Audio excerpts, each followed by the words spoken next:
24/7, 360.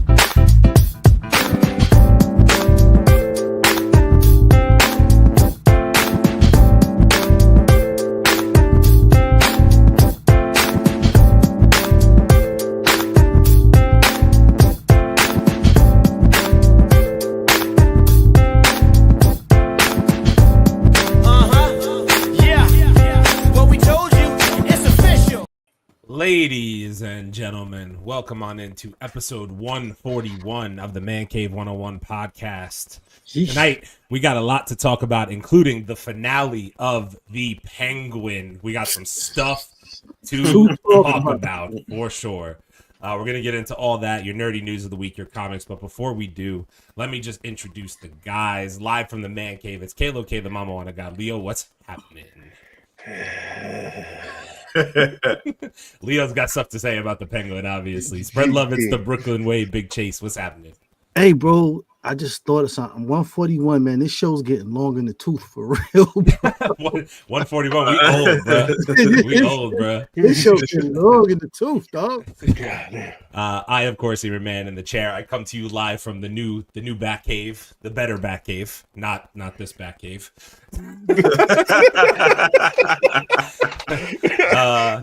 And of course, we have a special guest tonight, Mr. Torian Rain Reloaded, aka the first hothead. What's going on, Torian? How you feeling? What's going on? I am doing great. But before we actually get into it, I got to ask y'all a question.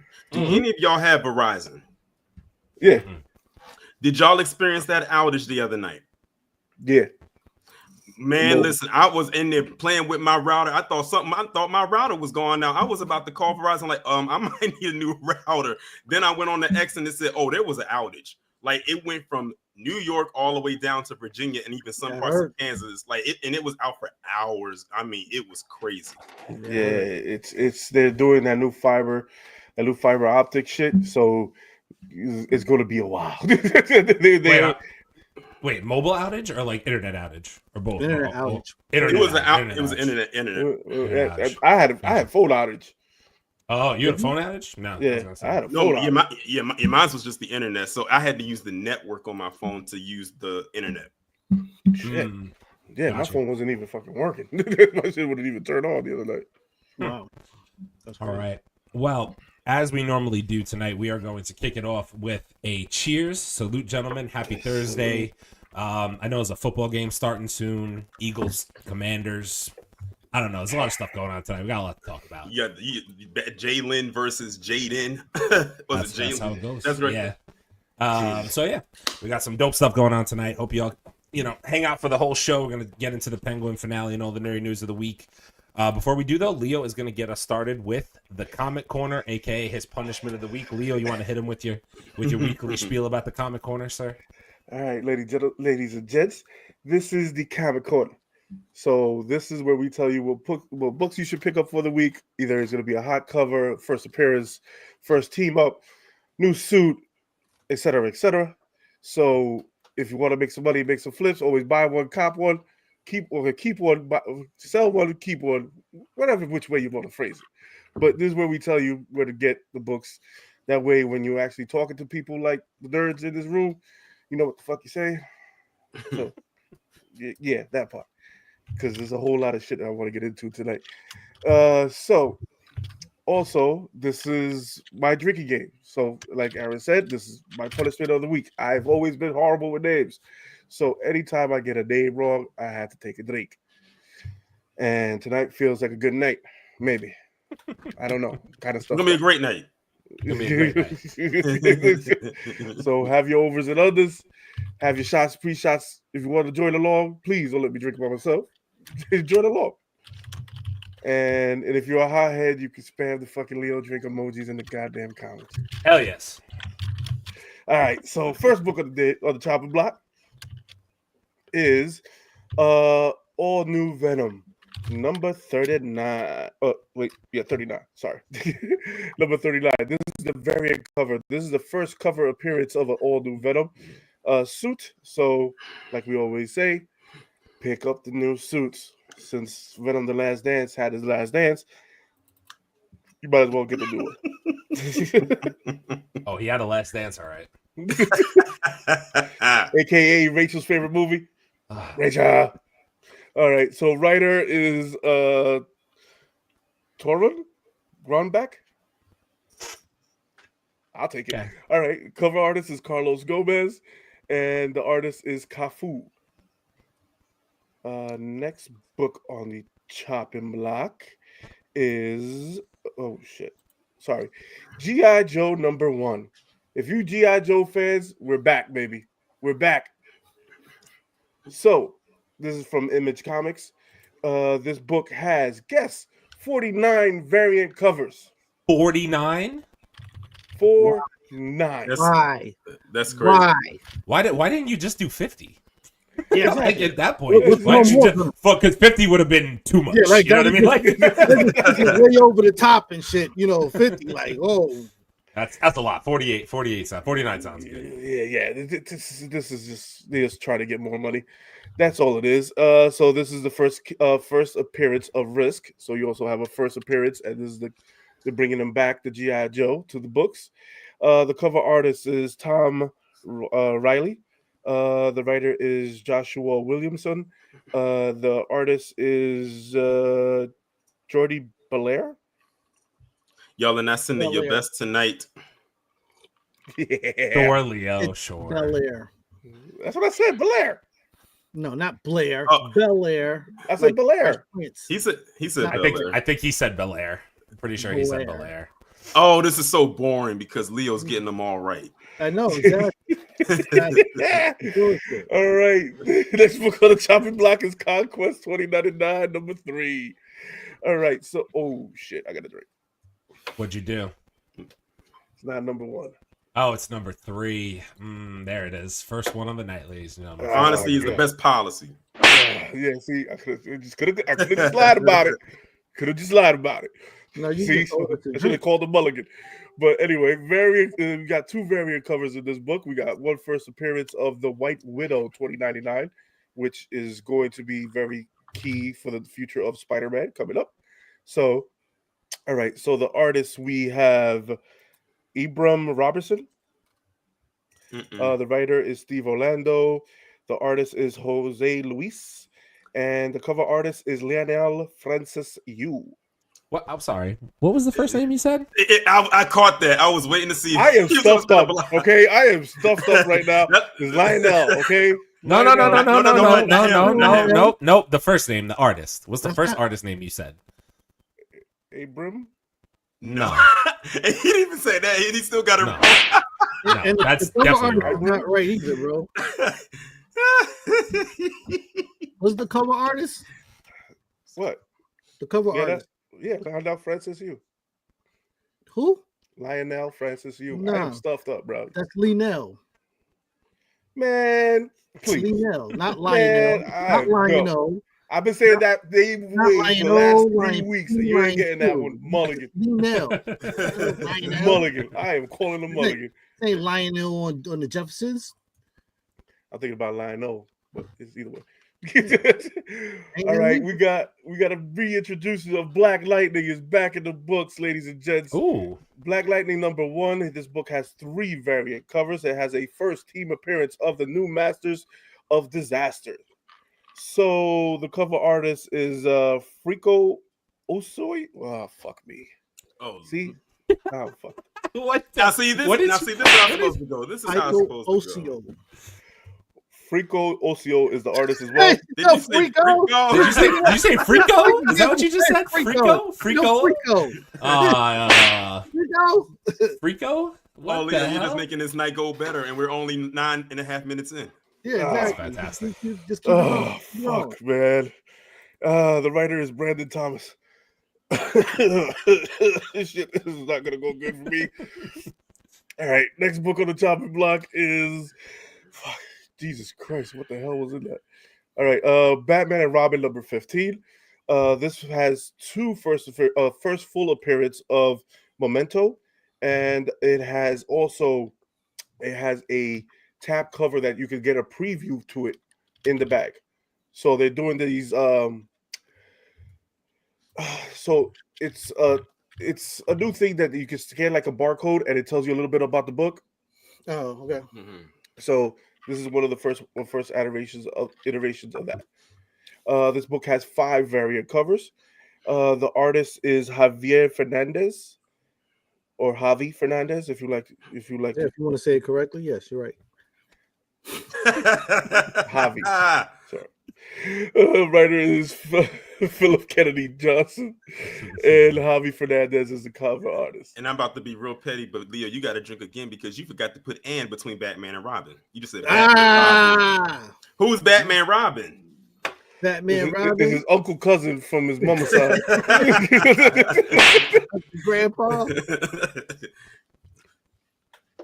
He wrote number 15. We just giving the people what they want. Story. Oh, fucking shit. Next book on the chopping block, and thank God it's the final one. Amazing Spider-Man number 61. This book has 12 variant covers.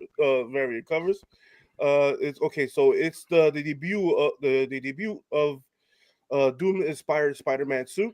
So you're gonna have a new Spider-Man suit, like we always say. He has 10 million of them.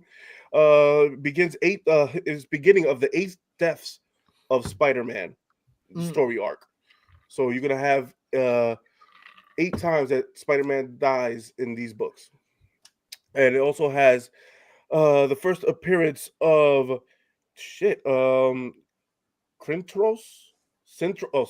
Sorry, Centros. He's the god of gives the judgment of his powers. But see, this is what I don't understand. If Centros is the guy who gives the his powers, what happened to what the hell is it? The King of Spiders? The African lord. I forgot the damn name of it. But Anansi. Yes. Because Anansi is the king of all Spider-Mans. Mm-hmm. That's right. So who the fuck is Centros? I don't know. Maybe they brothers or some shit. I don't know. All right. So the writer, okay. So the cover artist is Ed McGuinness, the same as the artist, Ed McGuinness, and the writer is Joe Kelly. And ladies and gents, that does it for the cover corner. If you're with me, you probably a little bit lightheaded as well. So that doesn't. Don't miss. Yeah. When you're sick, don't miss, whatever. But anyway, that does it for the comic corner, ladies and gents. Like we always say, support your local comic book shops and your addiction is comics and a lot of alcohol. I got a random comic blurb for you this week. If you are looking for any of the new absolutes from DC, good luck, because they are all off the shelves and they are on second printings, talking about thirds already. I'm talking about Absolute Batman, Absolute Superman, and Absolute Wonder Woman are all first printings are all gone. You cannot get them right now. Wow, that's crazy. They are gone. And the thing is that just the art? It is fucking story driven. The story is insane. The story is insane. I haven't gotten to read Superman or Wonder Woman yet, but the Batman one is the Batman second one comes out this week or next week. I forgot. Absolute Batman number 2. I think it's next week. I think it comes out next week. Next week? Yeah. Next week, the second printing? I heard the story is nuts. Yeah, I just can't wait for I'm waiting for the Absolute Green Lantern. That's what I'm really waiting for. And I did like the Batman story too. The Batman story is good. But anyway, I digress. We're going to get into some nerdy news. I did just want to mention, I'm going to bring up some comments here in a second, but I also did just want to say, if you guys are kicking it with us, please drop a like below. It helps us out with this whole YouTube algorithm thing. Or on Facebook too. Drop a heart, drop a like, please. We appreciate you guys very, very much for that. Let's get into some comments before we get into the news here. Torian, I'm going to bypass yours because you're here already. So.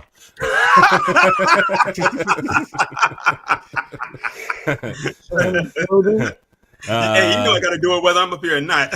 He just had to prove that he could beat Rachel here, basically. I get what you're doing. Basically, that's what it is. Mm-hmm. Rachel, you're slacking.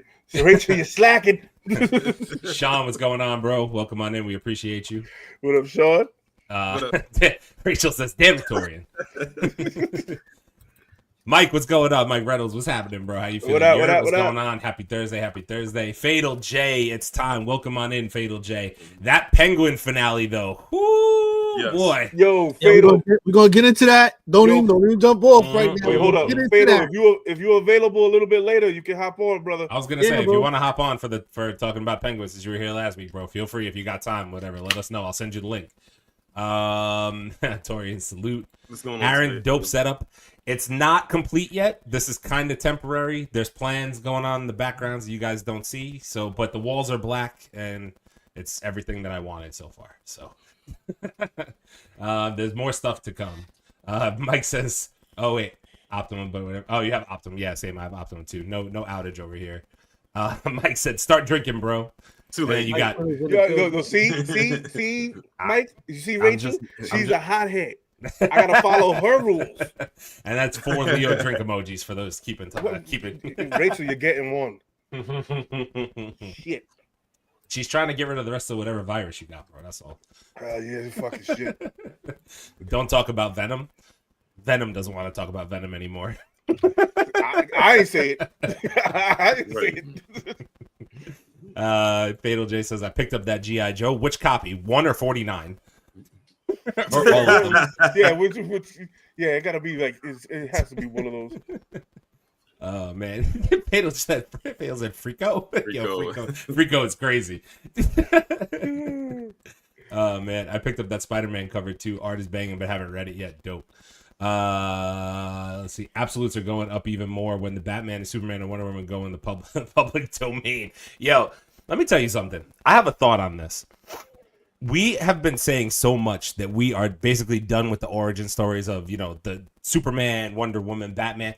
I hope that down the road, I know James Gunn's got his own plans right now, but I hope down the road, whether it's animation, something like that, I hope they decide to adapt the storylines for Absolute into something in terms of TV, because I think it would be really dope to get a different take on, the normal. That's just me, though. I mean, it's new, so it's obviously not going to happen anytime soon. But like maybe in a couple years down the road. The problem is they're working on something that we want that's going to be in the news. I'm going to tell you guys. Okay, fair. Save it for the news. And then Sean with the $5. Sean with the $5, bro.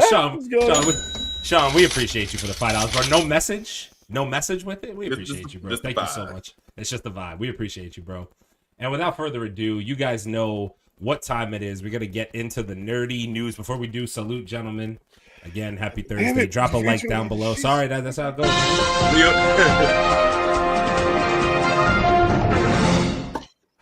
Today are really what grinds my gears. That's right. Sorry. You got cut off by the music. What were you saying, bro? No, I was about to say, Leo, you about to go in right now. Oh, you about to go in heavy. No, I'm not going in heavy. I'm gonna save it for a little bit. I'm gonna save it for a little bit for the back end. All right. Hogwarts Legacy sequel is in the works. Good. Okay. Good. Like I played the hell out of the first one, so good. That sounded like a very forced good. Like you. No, it was good. It was a good game. I just don't know what they're gonna do with it, because it kind of ended on a like note that you could have ended. I don't know. They could make another one. I just hope it's not a cash grab. Oh yeah, that's all. Come on now. I know. Harry Potter, baby. Harry Potter, baby. You gotta get the first game was good though. It was really good. I played the hell out of that game, but then they fucked up when they didn't do the same up. Like PS5 got all the updates like almost a year before the PC version did. So I never even got to do like the true finish of the game because it came out a year later and I didn't really care. Like I was like, I'm not gonna go back to it after a year. It's silly. These games need to start putting out these DLCs a little bit quicker. All right. Macaulay Culkin joins the Fallout Season 2. Okay. Macaulay Culkin joins Fallout Season 2. I watched the first season. I still have to watch Fallout. I heard it's pretty good. It's pretty good. It's good to see that. Good to see that he's still, trying to be as active, especially since he's not been in much of anything for years. And if you know the backstory, you'll know why. But yeah, I'm glad that he's back out there. Because I think last year he got his star on the Hollywood Walk of Fame. I think he got a star last year, which is very well deserved. Yeah, he did. He did. He got it last year. Yeah, he did. Yeah. Yeah, I mean, I have to watch Fallout Season 1 still. I heard good things. I never played the game, but I definitely want to check out Fallout Season 1. I heard it was really good. Heard it was Yeah, Fallout 1 the season was pretty good. I believe this is a comment from, I think somebody hopped over from the Instagram to YouTube after watching Gotham. I fell in love with Penguin's character. Gotham was a good show. Yeah. Quit peasy. Yeah. Quit peasy. I appreciate you. By the way, I see we got a couple people on IG. If you guys want to hop over to the YouTube and consider becoming a member, obviously we would appreciate it. But obviously, kick it with us on the Instagram Live as well. Absolutely. Yes, sir. All right. Warner Brothers admits that Multiverse underperformed, causing another $100 million hit to its his gaming business. I don't know who's in charge of gaming for, like I get what they were trying to do with multiverses, because it was like, let's take all the characters that WB has and like a Super Smash Brothers type of thing, right? Yeah. That's what they're trying to do with that game. However, you don't go for a game like Super Smash Brothers and try to compete with it, because it's been the OG since N64. You're not you're not gonna beat that. It doesn't matter if you have cool characters or not. Like, it is what it is, man. It's just something about Smash Brothers that they could release a new one today and not 100%. Change much of anything, and people are gonna flock to get it. It's something about that game that people love, that they just had it, that makes you just want to go and buy it and play it. 100%. What they should have done is license their stuff to Nintendo and make that money that way. So Multiverses was made by WB, right? Yep. WB Games. I just want to see something real quick. WB Games. What confuses me about WB Games is that, like, they're so hit or miss. You know what I mean? Like, they're in charge of all the Harry Potter games. The last Harry Potter game was good. They did Mortal Kombat 1, which a lot of people really didn't like. Like, it's good, but a lot of people really complained about a lot of the stuff. I just wish they were as consistent as they were with the Batman games. That's just what it is. Like, the Batman Arkham games were top notch, like top tier. And then you got away from that direction completely. You know what I'm saying? Which, by the way, I think there's news on that. I don't know if you have that in the news this week, but I have a slide for it if you don't. Go ahead, continue. I don't want to undercut. Feel free. Do what you want. Do what you're doing, man. All right. Sony patents a game controller with a rewind button. Why? So I can watch myself die 100 times? Yeah, pretty much. Yeah, without hitting the fucking what's it face. Okay, Warner Brothers discovers CEO calls Joker Folie à Deux disappointing. No kidding, because we called it garbage. Chase, you're muted, by the way. Merch coming soon. Sam. Facts. Because it was trash. You're preaching to the choir. We dubbed that trash over a month ago. Yeah, but thank you for telling us. we didn't need you to say so. We already said it, but since you want to say it because we said it, it's fine. Yeah. You need to hire us. Telling you. All right. Take-Two Interactive confirms GTA 6 is still on the track for fall release of 2025. I did hear about that. And my vacation time is accumulating as we speak. From now until the release of GTA 6. I'm not joking, I might do a 24 to 48 hour stream. I just might do it. I might do it. I'll be at the strip. I'm telling you that server is going to crash when people download 100%. That game. That server is crashing.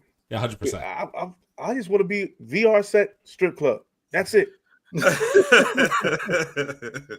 Don't stop. Get it. I'll be like, it's all gonna be fun and games until Rockstar finds a way to put your actual credit card in there for funds. Bro. How did I spend $1,000 in the virtual strip club? Wait. Licensing your patenting from Mancave101. It's not me. It's Rockstar, bro. Just wait. Hey, we're patenting that shit. If you do it in the game, I'm charging you bitch ass. And Aaron, stop giving them fucking ideas. I need to save some money, not fucking give them more money. If you don't think these motherfuckers are coming for in-game purchases at the fucking strip club ATM, you must be crazy. Yeah, I don't know what how much is it to get into the boom boom room though? Make it rain Mondays. Yeah, I'm gonna still remember that everything. Make it rain Mondays. These days, that's easy college tuition money. Oh, shit. I mean, God damn, why is the credit card smoking? I don't know. I had 6 lap dances. It was 5 songs and 13 drinks. All right, Nintendo Switch 2 will be backwards compatible with original Switch games. Some systems are doing it right. I mean, like, why wouldn't it?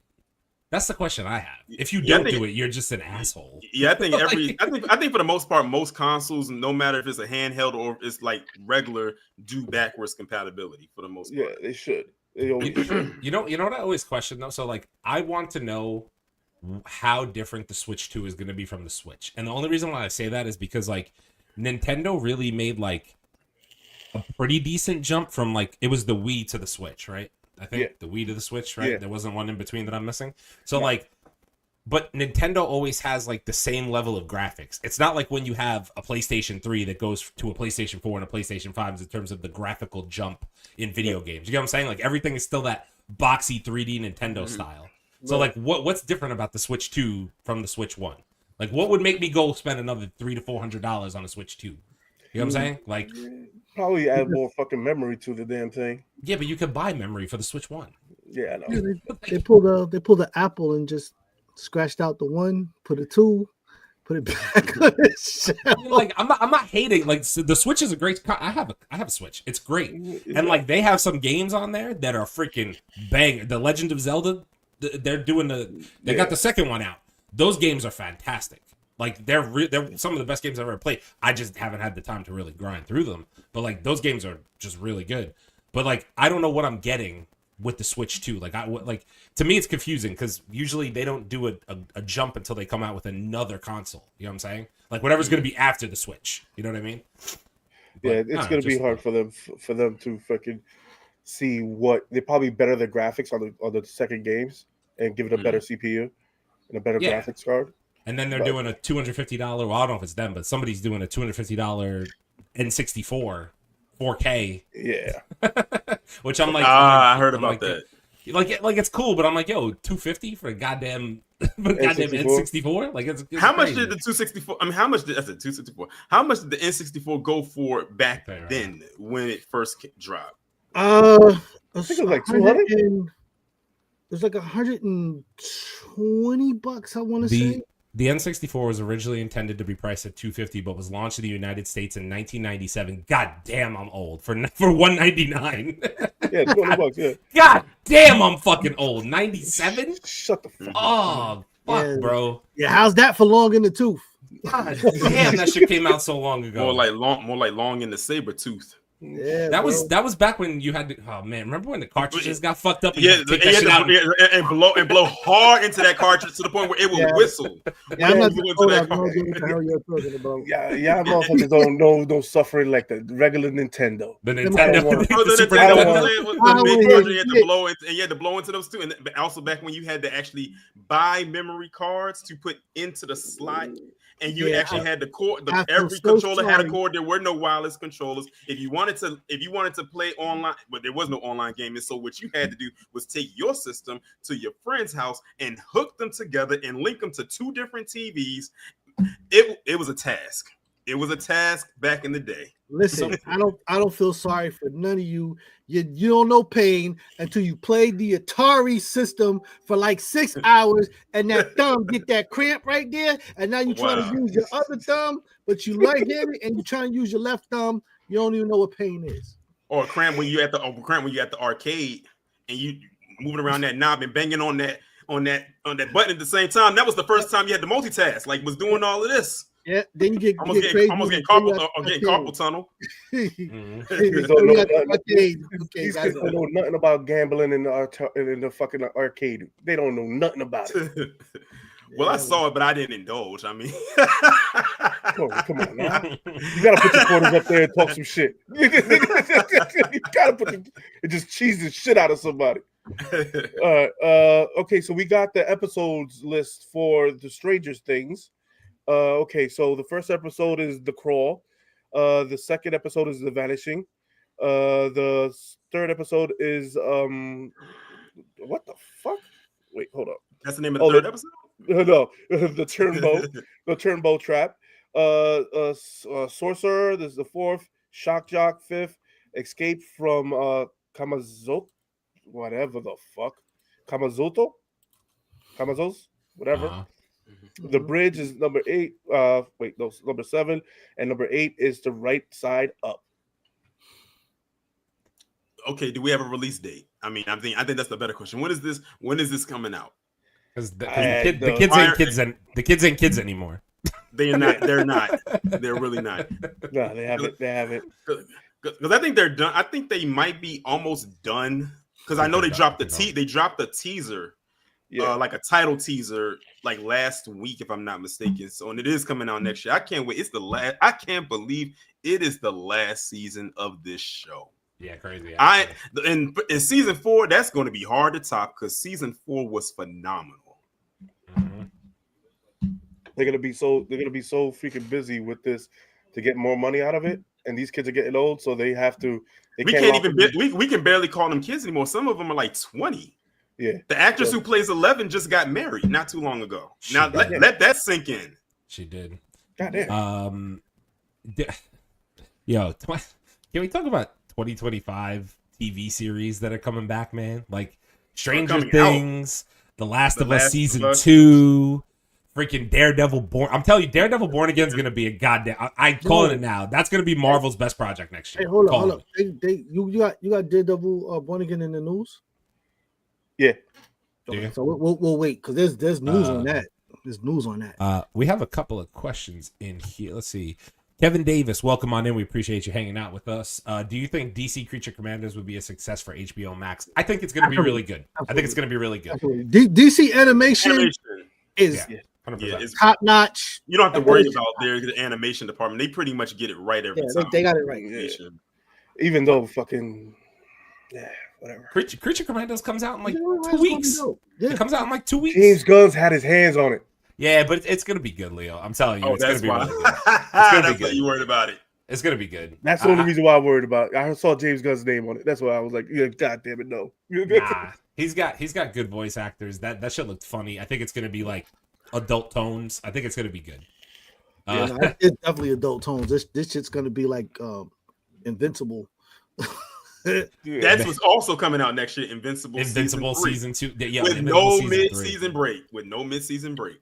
Please don't get me started on Amazon and their fucking breaks to add ads to fucking to Amazon Prime. Fucking bastards, man. I hate them. Because I don't pay enough for Prime yearly that you need to add ads to my shit. Like, what the fuck, bro? Man, I remember getting my first Nintendo in '89. A quick peasy. Let me tell you something. The year we were born. Everything ever made in my household, starting with the not even the Atari, the ColecoVision. Starting with ColecoVision, I've had every console there's ever been made in my household. Damn, ColecoVision's crazy. In '89, I was already fucking 10 years old. Okay, fuck all y'all young motherfuckers. For Nintendo, Wii, I've had it all, bro. I've had it all. Quick Peasy also said throwing down a stack of quarters was a boss move back in the day. Yeah, it sure was. You was there. You was there.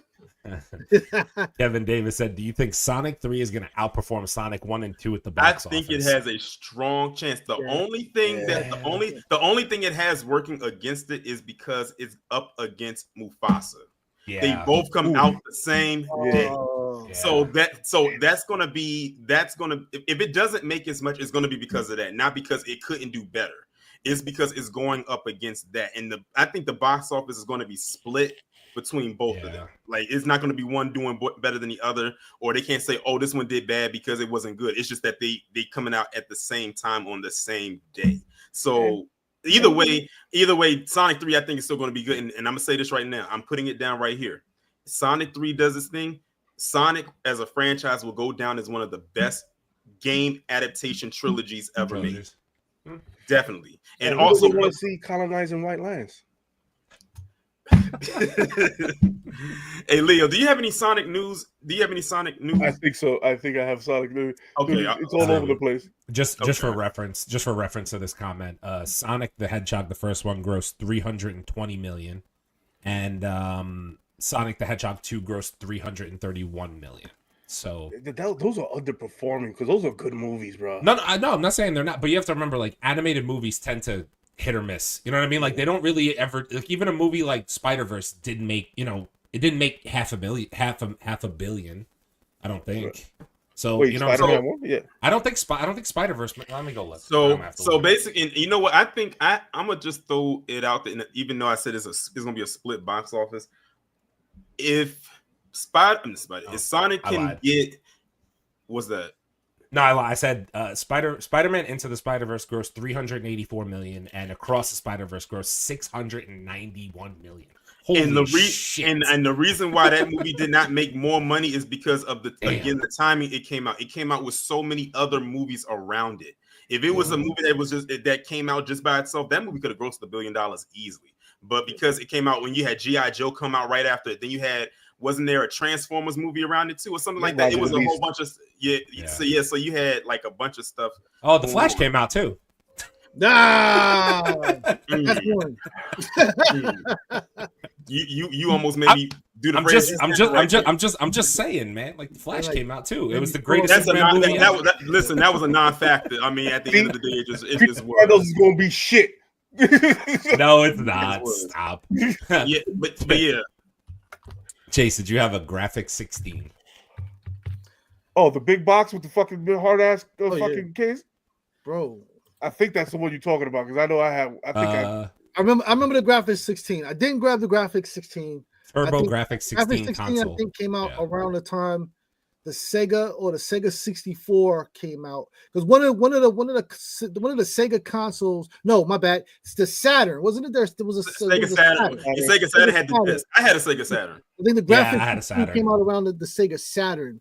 Because I think Sega Saturn was like one of the first consoles to do like a disc.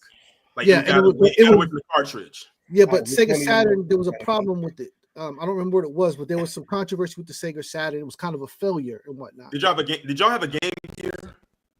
Oh, hell yeah! I remember Game Gear. Yeah, I had a Game Gear. Yeah. That movie Surf Ninjas is what made Game Gear pop. That's what you could throw at somebody. You could probably kill their ass with that fucking Game Gear. How heavy that damn Game Gear is. It was one of my cartridges. It was a pretty big it was a pretty big handheld console. That shit was heavy. You were lifting when you were playing that damn thing at the same time. First Sonic did great because the director gave us a real Sonic, not that sick rabies looking. That helped out a lot. When they dropped that teaser and it looked like that, we was like, "That's not Sonic." And they went back because they said, "Well, okay, we're gonna push it back to release date. We're gonna go back and fix it." And I think that is what helped the movie win, because they actually listened to the fans. A big studio such as Paramount actually listened to the fans and went back and fixed it, had to dip into their budget, probably their own budget, to fix that, and they gave us that, and it was still a success. And then, the next one we got Tails and Knuckles, and then they give us Shadow, and it's like, y'all just giving the fans what they want, and that's why the movie is successful. If more big studios listened to a lot of the shit their fans said, they would have a lot more successful movies. Disney. Just saying, Disney, DC, Warner Brothers, all of them. I'm sorry. If you listen to us more, if you listen to us more and sent us a check, show me. I like that. They were like, "Well, listening is free. I don't have to pay you to listen." So I mean, fair. I wish somebody would let me these test screenings. I wish somebody would let me be a test screener. I fucking wish someone would let me be a test screener. Synopsis of this fucking movie. What the fuck? What? But they don't want the truth coming out though. Yeah, probably. Shinobi was fire for Game Gear. Shinobi's coming back out again. Sega's releasing it again. New version. Sir. That's gonna be tough. Oh, I forgot to mention this for you guys. Whoever is the Crow and Bruce Lee fans, you go to Comic Book Quest right now. You can get a cover book of it. It's trade limited to 100, Virgin limited to 50, foil cover limited to 30. They're $24.99. I don't know if they sold out yet. I don't know if you got yours, but I you gotta got get your mine. own. Get your own Chrome, you heard?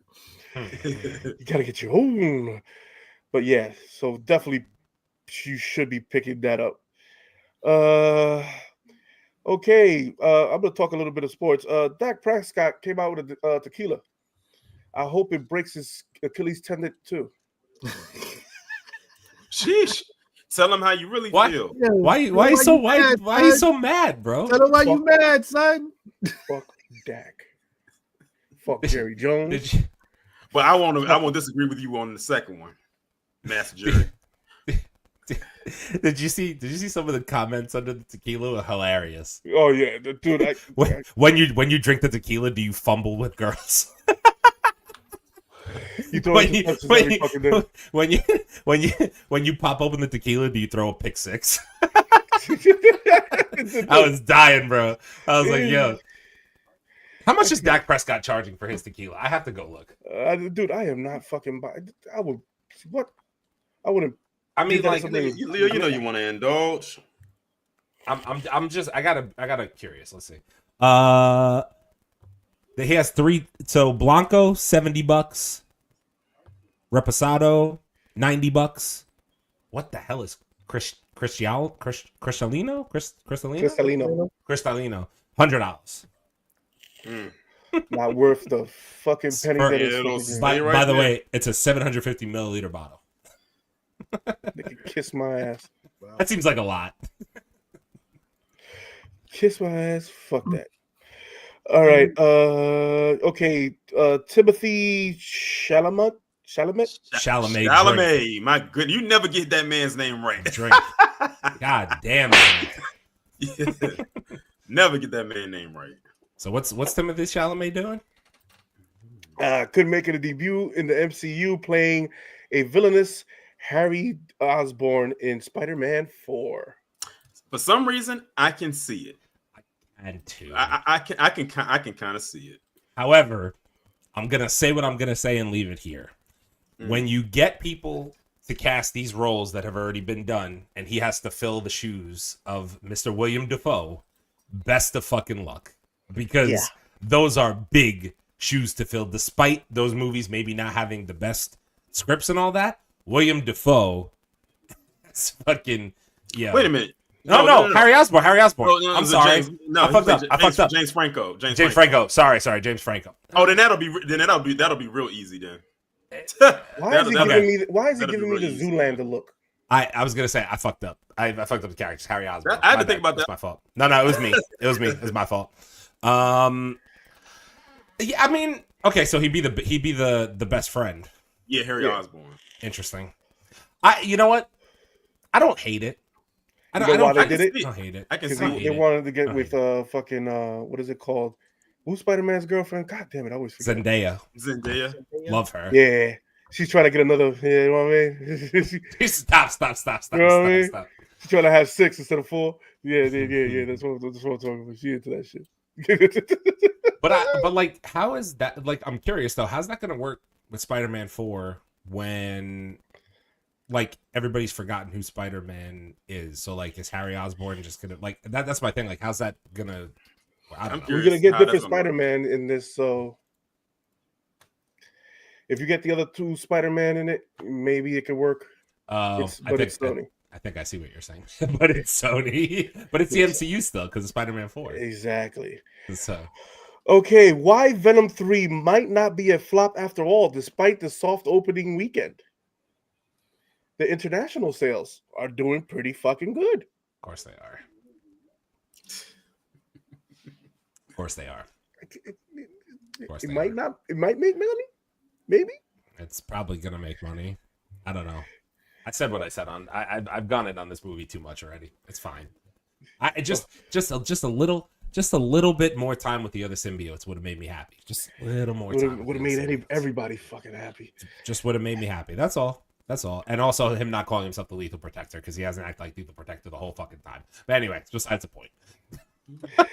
In some great news, Denzel Washington says Black Panther 3 will be one of his last movies before he retires. Gonna be a stupid plot. I just watched the first one over again today, and man, listen, they got their hands. Ryan Coogler definitely gonna have his hands full, but I expect him to bring it. Like the first one is still inspirational, bro. It really is. Mm-hmm. Now, who do you think he's going to play? I don't think. Well, we already know. Well, we already know who he going to be in. Was it Doctor Strange? Yeah, Dormammu. He's going to be. But is that confirmed that he's going to be Dormammu? Is that like a thing? I heard two opposite sides. I heard that it's not confirmed yet. I heard it's confirmed yet, and I heard it's not going to be his only MCU role. I want to see. You know what I think would be like a dope kind of thing for Denzel to do? I don't know how Ryan Coogler could do it, but when you have Denzel, you have to use him in some prominent fashion, right? But obviously it's tough because Black Panther has so many moving pieces and what I mean by that is like you have Shuri and you have Okoye and you have M'Baku and you have like all these big name, and obviously now Angela Bassett's no longer going to be with the franchise because of what happened in Black Panther 2, right? So like my thing is, when I saw this, the first thing that went through my mind was, well, what if Denzel is somehow involved in training the new young Black Panther, T'Challa's son, in some way, shape, or form? In the spirit realm? I don't know. I don't know who he would be, but I think that it would be dope if he found a way to do it. Whether it's the spiritual plane, like he's an older like Black Panther and ancestor, some shit like that. Crazy, bro. Like think about that for a second. How dope that would be. You know what I'm saying? Nah, yo, listen. Nah, at that point, I'm saying I'm gonna need Marvel to make the Bashanga movie and then drop him in with the new T'Challa. Like, you're not gonna play with it. Like, listen, knock it off. The Bashanga movie, and then put it. That's $3 billion. Just saying, it's $3 billion, bro. If you make him a prominent role in Black Panther 3, and if you give him a Bashanga role by himself, something like that, bro. I'm telling you, I need to be critical. Because the fact that he's talking about it already means that he has to have some type of an idea of who he'll play, but obviously Marvel won't let him discuss it in full because they'll probably, whatever. So like my thought is, if he's that excited about it, it means he's gonna play some type of prominent role in Black Panther 3, which would be fucking dope. Especially if they could have him. It's almost like think about it this way, right? I don't want to get too like philosophical with it, if you will, but like it's almost like, Chadwick couldn't be here to hand the mantle off, so instead we're gonna get a legend to help hand the mantle off to a young T'Challa. You know what I'm saying? Like, that's right where my mind went immediately, and I was like, that would be dope as hell for them to do. Put him in the spiritual realm training. I'm telling you, T'Challa. That would be fucking dope as shit. I'm telling you. Yep. I'm telling you. Got a couple comments on this. Don't care if T'Challa's not in this. Coogler is going to kill Denzel up like he does all the whole Black legends like Angela Bassett and Forrest Whitaker. I mean, like, probably because it's just going to be a temporal. But even so, like I said, a handoff type of role, I'm down with that, bro. I'm telling you. It could be cool. It would absolutely work because Bashanga's already in the ancestral plane. Mm-hmm. So if he appears for one movie and then they do spots in other movies when you have the Black Panther going into that plane, you lose nothing, you gain everything and whatnot. He doesn't have to make reoccurring roles at this point. I think the last interview, Denzel said he had about 6 movies left before retirement, which means we'll probably get 10 movies. But listen, you don't lose anything. You don't lose anything at all. He's not meant to be here for the next 15 years, literally. Denzel said he's retiring soon, so the character he's playing will die. It's about I mean, but that's fine. The ancestral plane doesn't die. It's always there, just in another plane of existence. Exactly. T'Challa is the most dope black character of all time. Bring him back. Yeah, it's gonna. Oh, wait, fellas, they're gonna make Denzel a villain. I promise you. I didn't even think about that angle. Imagine they make him a villain of some kind. I mean, listen, they could. Shit, they could. I wouldn't be surprised. I wouldn't even. Wow, be surprised. I didn't think about it from that angle. Hey, Leo, you got any more Denzel news? Nah, that's only those. Oh, okay. Well, I just wanted to throw this one in here, because I think this actually just came out today. So we all know that Denzel is in the new Gladiator 2 movie that's coming up and I've heard nothing but great things about his performance. Like I've even for the first time read an article where he could possibly get an Oscar nomination for this role. But one thing that just came out today, and I saw it in Variety, is that apparently there was a scene that Denzel had where he actually had an on-screen kiss with another man, but they cut the scene. And this is actually quoted by him. Oh shit. But they cut the scene in the movie. So when you go see it, so when you see it, the scene won't be there, but he actually said that there was a scene where his character kissed another man, but they cut it, as they should have. We'll see what he's doing in this goddamn movie. Now I'm fucking really interested in this movie. Did you guys, speaking of Denzel real quick, sorry, I didn't mean to cut you off, Leo. Yeah, go ahead. Did you guys see there was like a red carpet thing that happened with Pedro Pascal and Denzel with Gladiator promotions? It wasn't like a thing. It was actually like a really cool thing. So like Denzel basically like, you know how what like when stars are on the red carpet doing promotions together, like they cross paths in the middle of interviews and stuff like that. Denzel like jumped in on Pedro Pascal's interview and was like, he said some really like only the most Denzel way. He was like, oh, wait till they see Pedro Pascal and they're gonna call it Pedro 2 because he's that good in the movie. And I was like, you could tell Denzel's in like that like whatever you want to call it, like that I'm gonna hand it off to the younger guys type of, you know what I'm saying? Like he's got that role in him right now where he's like talking about all the other actors that are like, maybe because obviously Pedro's not the youngest guy, but he's also not like, you know, the oldest either. He's not the oldest either. He's kind of like in between. So like he's like he's saying like, oh, Pedro Pascal, really dope actor, loved working with him. I don't know if I'll get the chance to again, but like can't, like it was just cool, you know what I'm saying? Like, you know, being like Pedro Pascal and you getting that from Denzel Washington. That's what Pedro was sitting there, and he was sitting there like, oh man, I appreciate. And then he ended it with like, oh, come up to the house when you're in LA, and we'll have lunch and whatnot. Like I was like, oh, Denzel's fucking cool, man. You know what I mean? Like I wouldn't need nothing else for the rest of my career. I'm done. One thing I've learned over the years about Denzel, he doesn't do a lot of appearances. Like he'll only go to places that he's invited to or that he's a part of. So you probably will see him at this premiere for this movie, and you probably won't see him again until he's like invited to an award show. He don't be out in the streets like that. Nor does he need to be. Yeah. He said, listen, unless I'm on the streets, they can't tie me to any scandals. True. Exactly. Very, very true. I don't know. This is 2024 is the year of AI, bro. They can pretty much tie you to anything if they really wanted to. Yeah. All right. We had Ben Stiller is going to be in Happy Gilmore too. I'm trying to figure out what is the storyline they're going to go with Happy Gilmore 2 that they did not already cover in the first Happy Gilmore movie.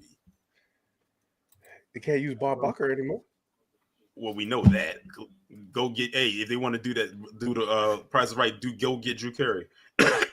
Oh hell no! That's not good.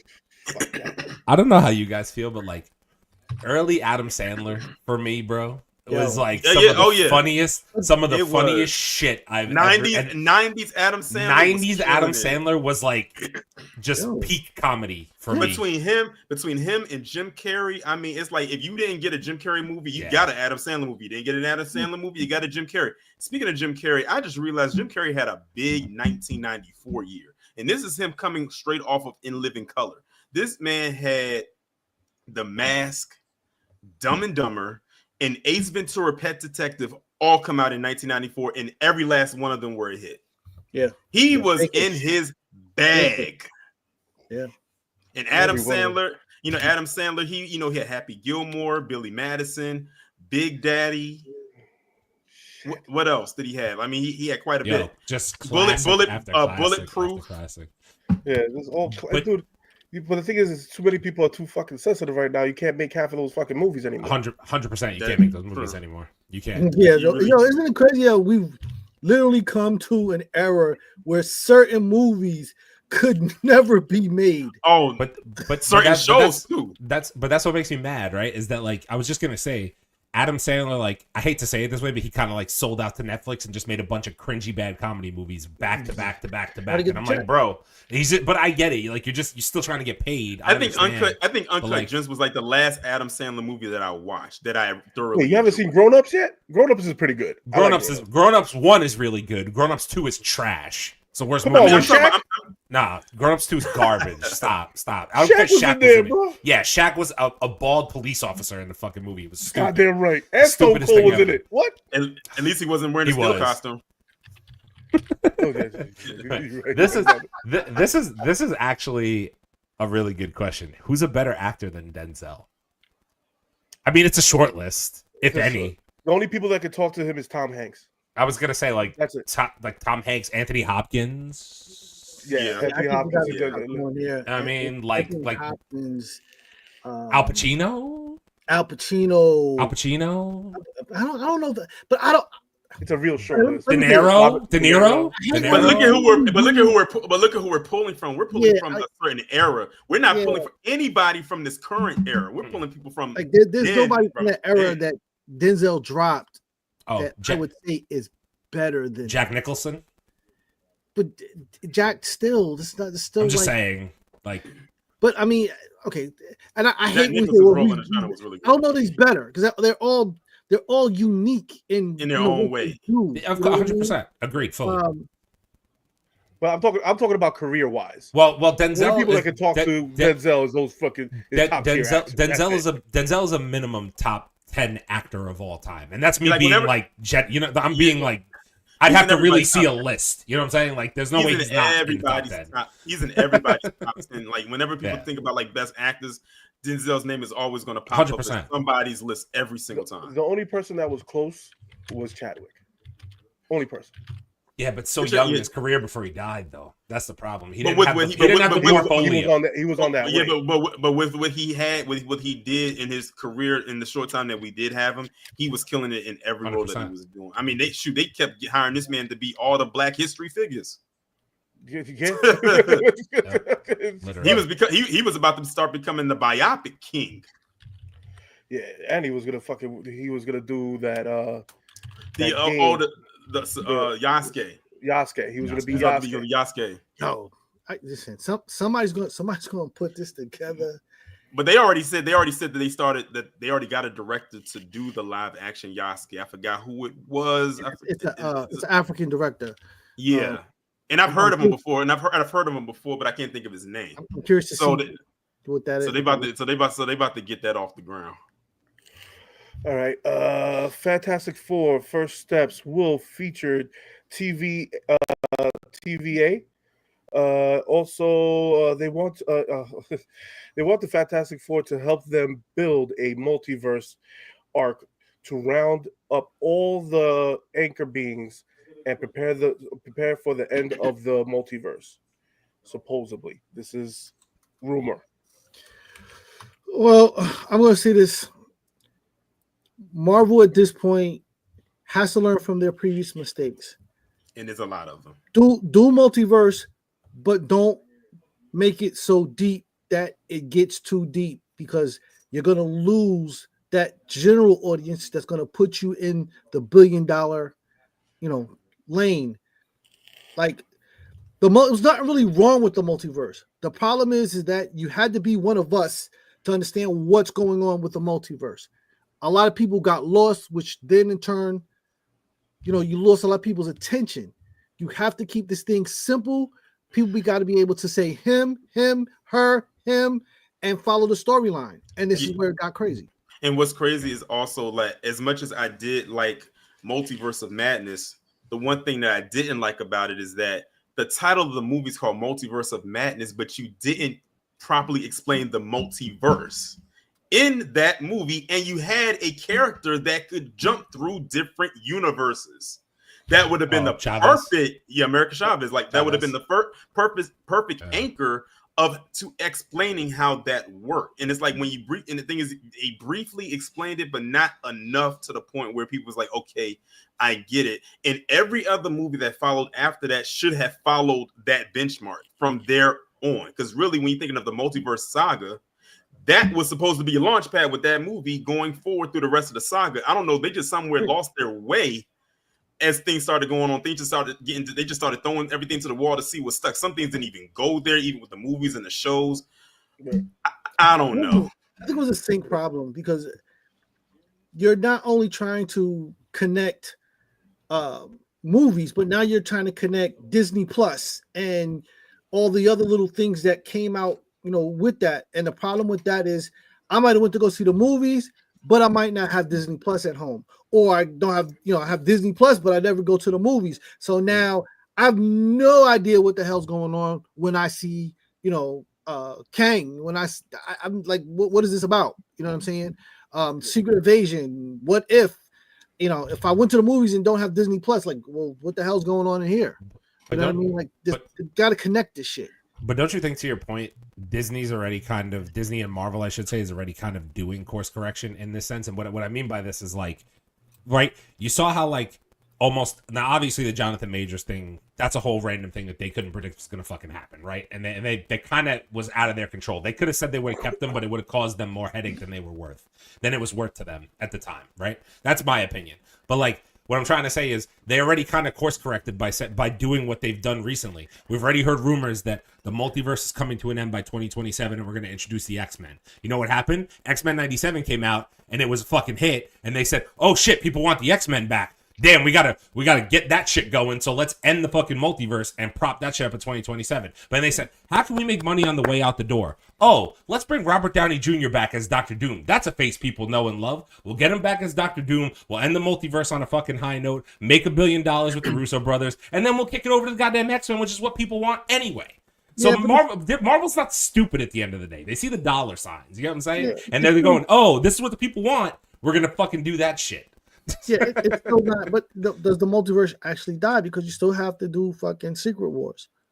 You know what I'm saying? So I mean, and then you also have to do Midnight Suns. So the storyline that they've given you for multiverse is gonna end.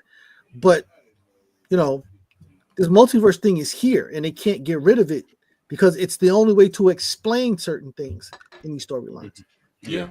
Not sure it'll always be there, but I think that they're prominent characters that they wanted for the multiverse. Like, and I'm not saying this to hate because I love these characters, but like Doctor Strange, Shang-Chi, America Chavez, like they haven't had the same reception with audiences that the Chris Evanses and the Tony Starks, what's his name? Yeah. Robert Downey Jr. Like they haven't had the same impact. So I think Marvel's looking at it like, sure, they'll be there, but we'll use them kind of as another thing with the X-Men in conjunction, and we'll just do side stories. You know what I'm saying? Like it's not going to be anything crazy again. Listen, they have to invest the time and energy for, like they did Chris Evans and company, and 100% agree. They're not going to do that. Yeah, definitely. So it won't take a chance like they did with the Guardians of the Galaxy. No one knew who they were, and now they became a fan favorite.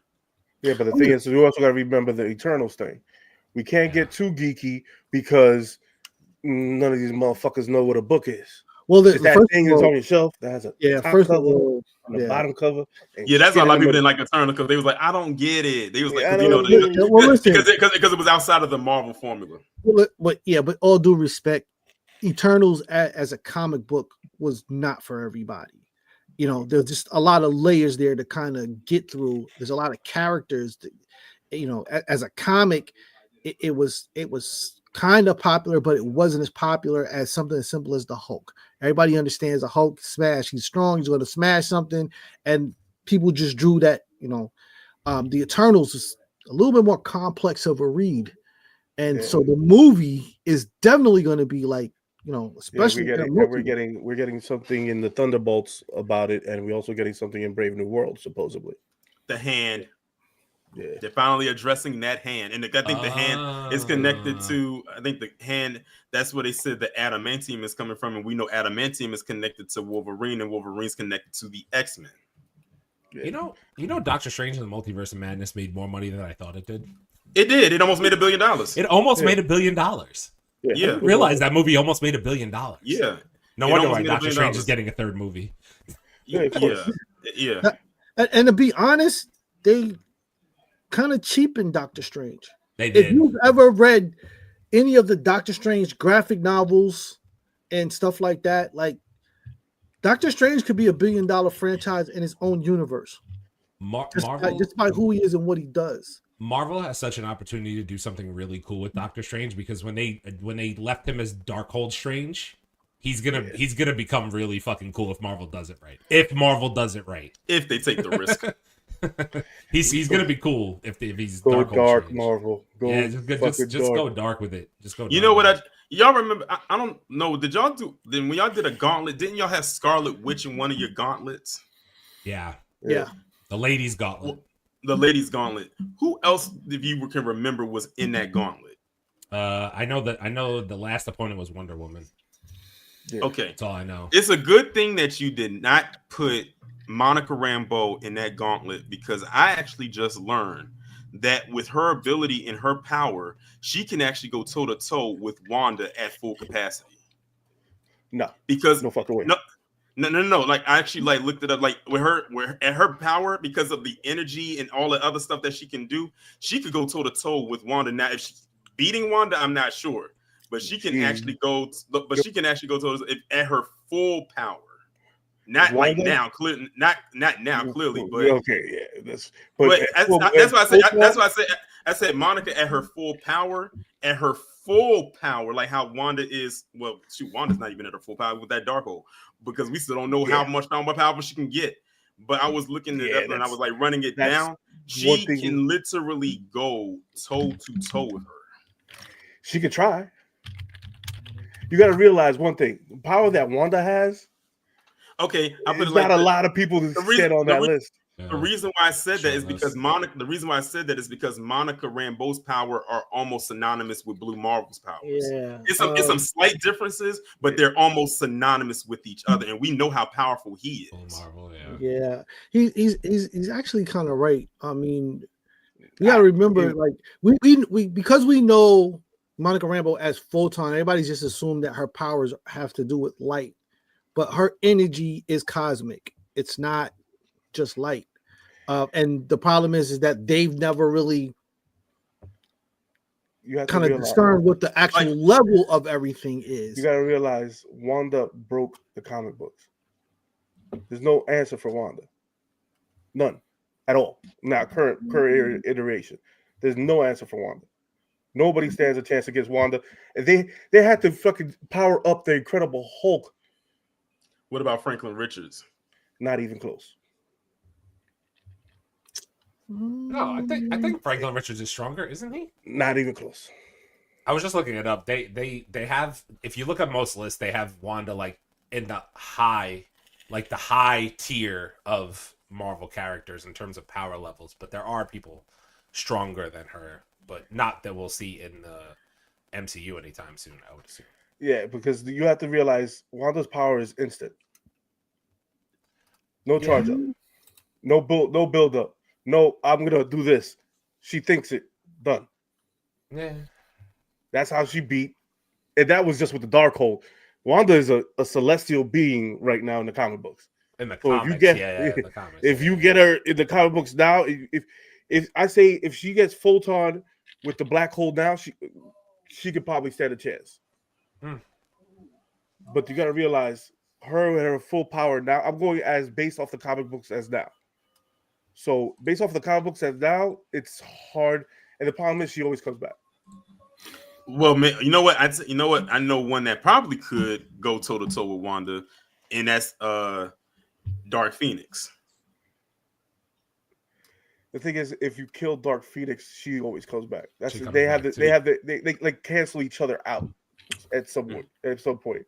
And the thing is, you have to become a celestial being in the not celestial, but more of a god in Marvel right now. And the only person right now that could do that is Frankie Reyes and Incredible Hulk. Because Incredible Hulk just got a power up that he's the one above all and the one below all. He absorbed both of them. That's crazy. More like he probably ate both of them. And I'm sorry, anybody with the red suit or the Superman on his chest, I don't give a fuck what suit you put him in, ain't taking them. Because this is what Marvel does. They see DC, oh, our power upgrade came to here. Fuck you. We already have the one above all and the one below all. Hey, how can we make another character more powerful than anything on fucking Marvel's pages? Oh, we got Ghost Rider and fucking Incredible Hulk. Hey, let's give the Incredible Hulk the fucking powers of the one above all and the one below all and make him fucking eternal that he can just kill fucking timelines and kill fucking people from the instant. Nah, man. And he can erase people. Batman with prep time clears. Two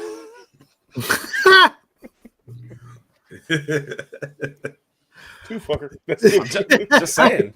That's what people say. I just went through my timeline of people saying that Batman with prep time annihilates Iron Man, and I was like, "You're fucking high. Yeah, but You are fucking high." the problem I have with this shit is like, who gives Batman prep time? Apparently, everyone. Right. Exactly. Like, who? Because like my thing is right here's the right. I didn't want to get into this, but I'm just gonna say it because I opened Pandora's box here. Like, if Batman got prep time, that also means the smartest man, well, one of the smartest people in the Marvel universe, Iron Man, got prep time.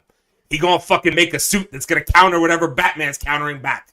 So what the fuck are you doing? He's got access to more resources and more tech than Batman does. So first of all, what are we talking about here? Tony Stark has more money than Batman, so right, his tech's way out of Batman's league. But one, and all he wants. But also remember, Batman's mother's name is Martha, and so is Superman.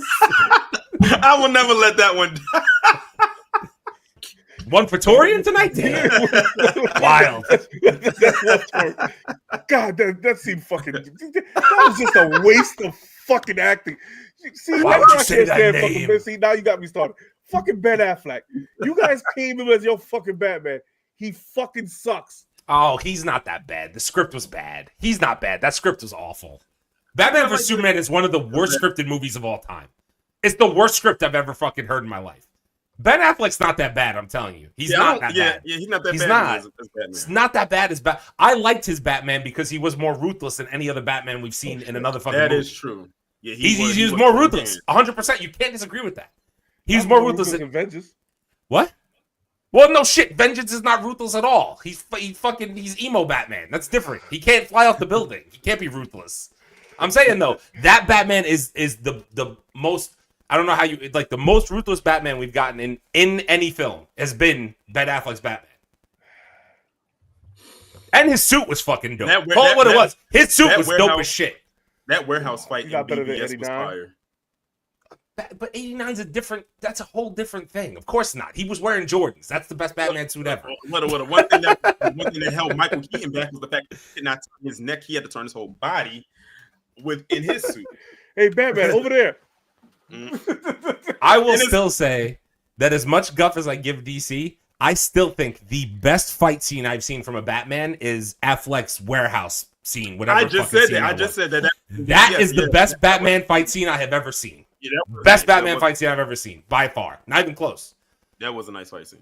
And honestly, the opening scene of the Batman, that fight scene was actually pretty cool too. And the rest of the movie was fucking terrible, but that opening fight scene was pretty cool. It was. You kind of right. Yeah, I give you the. That fight scene is fucking tough, bro. You can't deny that at all. I'm sorry, you can't.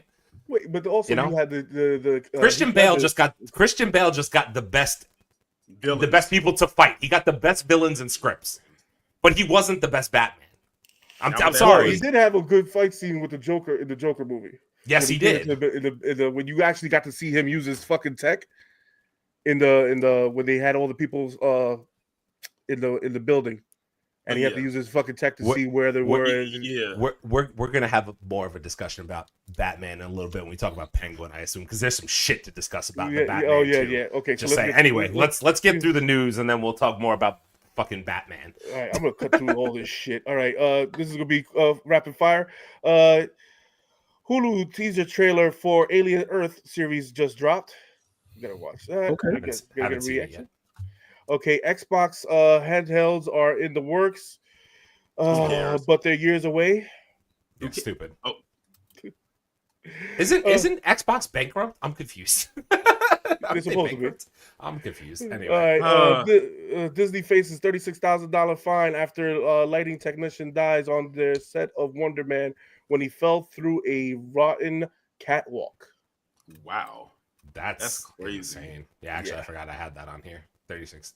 The fine is only $36,000. $6,000. That's what I was saying. For somebody dying. I had to catch myself. I had to catch myself. The fine, yeah. It's just the fine. That's not what. There's going to be a lawsuit. It's Yeah. going to be crazy. Yeah. But the safety violation is that. Yeah. Damn. All Yeah, right. they didn't have to use that picture as an imagery for the caption. All right. They did. Try to get you to click on it. Future MCU Dwayne The Rock Johnson says his earlier career goals were to be bigger than George Clooney. And I mean that respectfully. That's what his quote was.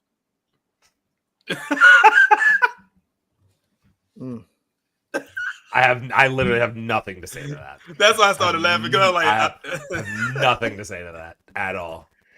Okay, studies show that 99.5% of men think they are the Batman. That's correct. I am the Batman. Next. wait, what's that? 95.5% of men think that they're Batman. That's accurate. According to what poll? According to what poll? Like what was this? What study was conducted to do this? I don't know, bro, but you know how it is. These motherfuckers ain't got nothing to do. Wow. Let's see. It doesn't say who did the study. Oh, what the fuck? I don't know.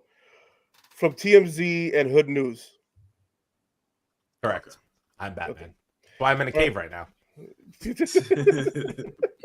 Kevin Feige confirms Daredevil Born Again Season 2's films next year. Hell yes. Oh, so they're already locked in for season 2. Yeah, but yeah, listen, they got a full investment going on with this thing. Because season 1 is going to be elite. Fuck Disney gives us one good thing. Disney Plus, gives us one good thing a year for Marvel. It's going to be And this. how many episodes is it? I believe they cut it to 8. It was supposed to be 16. They cut it to 8. That's probably what they're doing. They probably taking the 6 there. They're splitting it in half, so the second half is going to be season 2. Yeah. Probably, I would assume. Yeah. HBO CEO says stop your crying. Euphoria 3 season 3 is happening.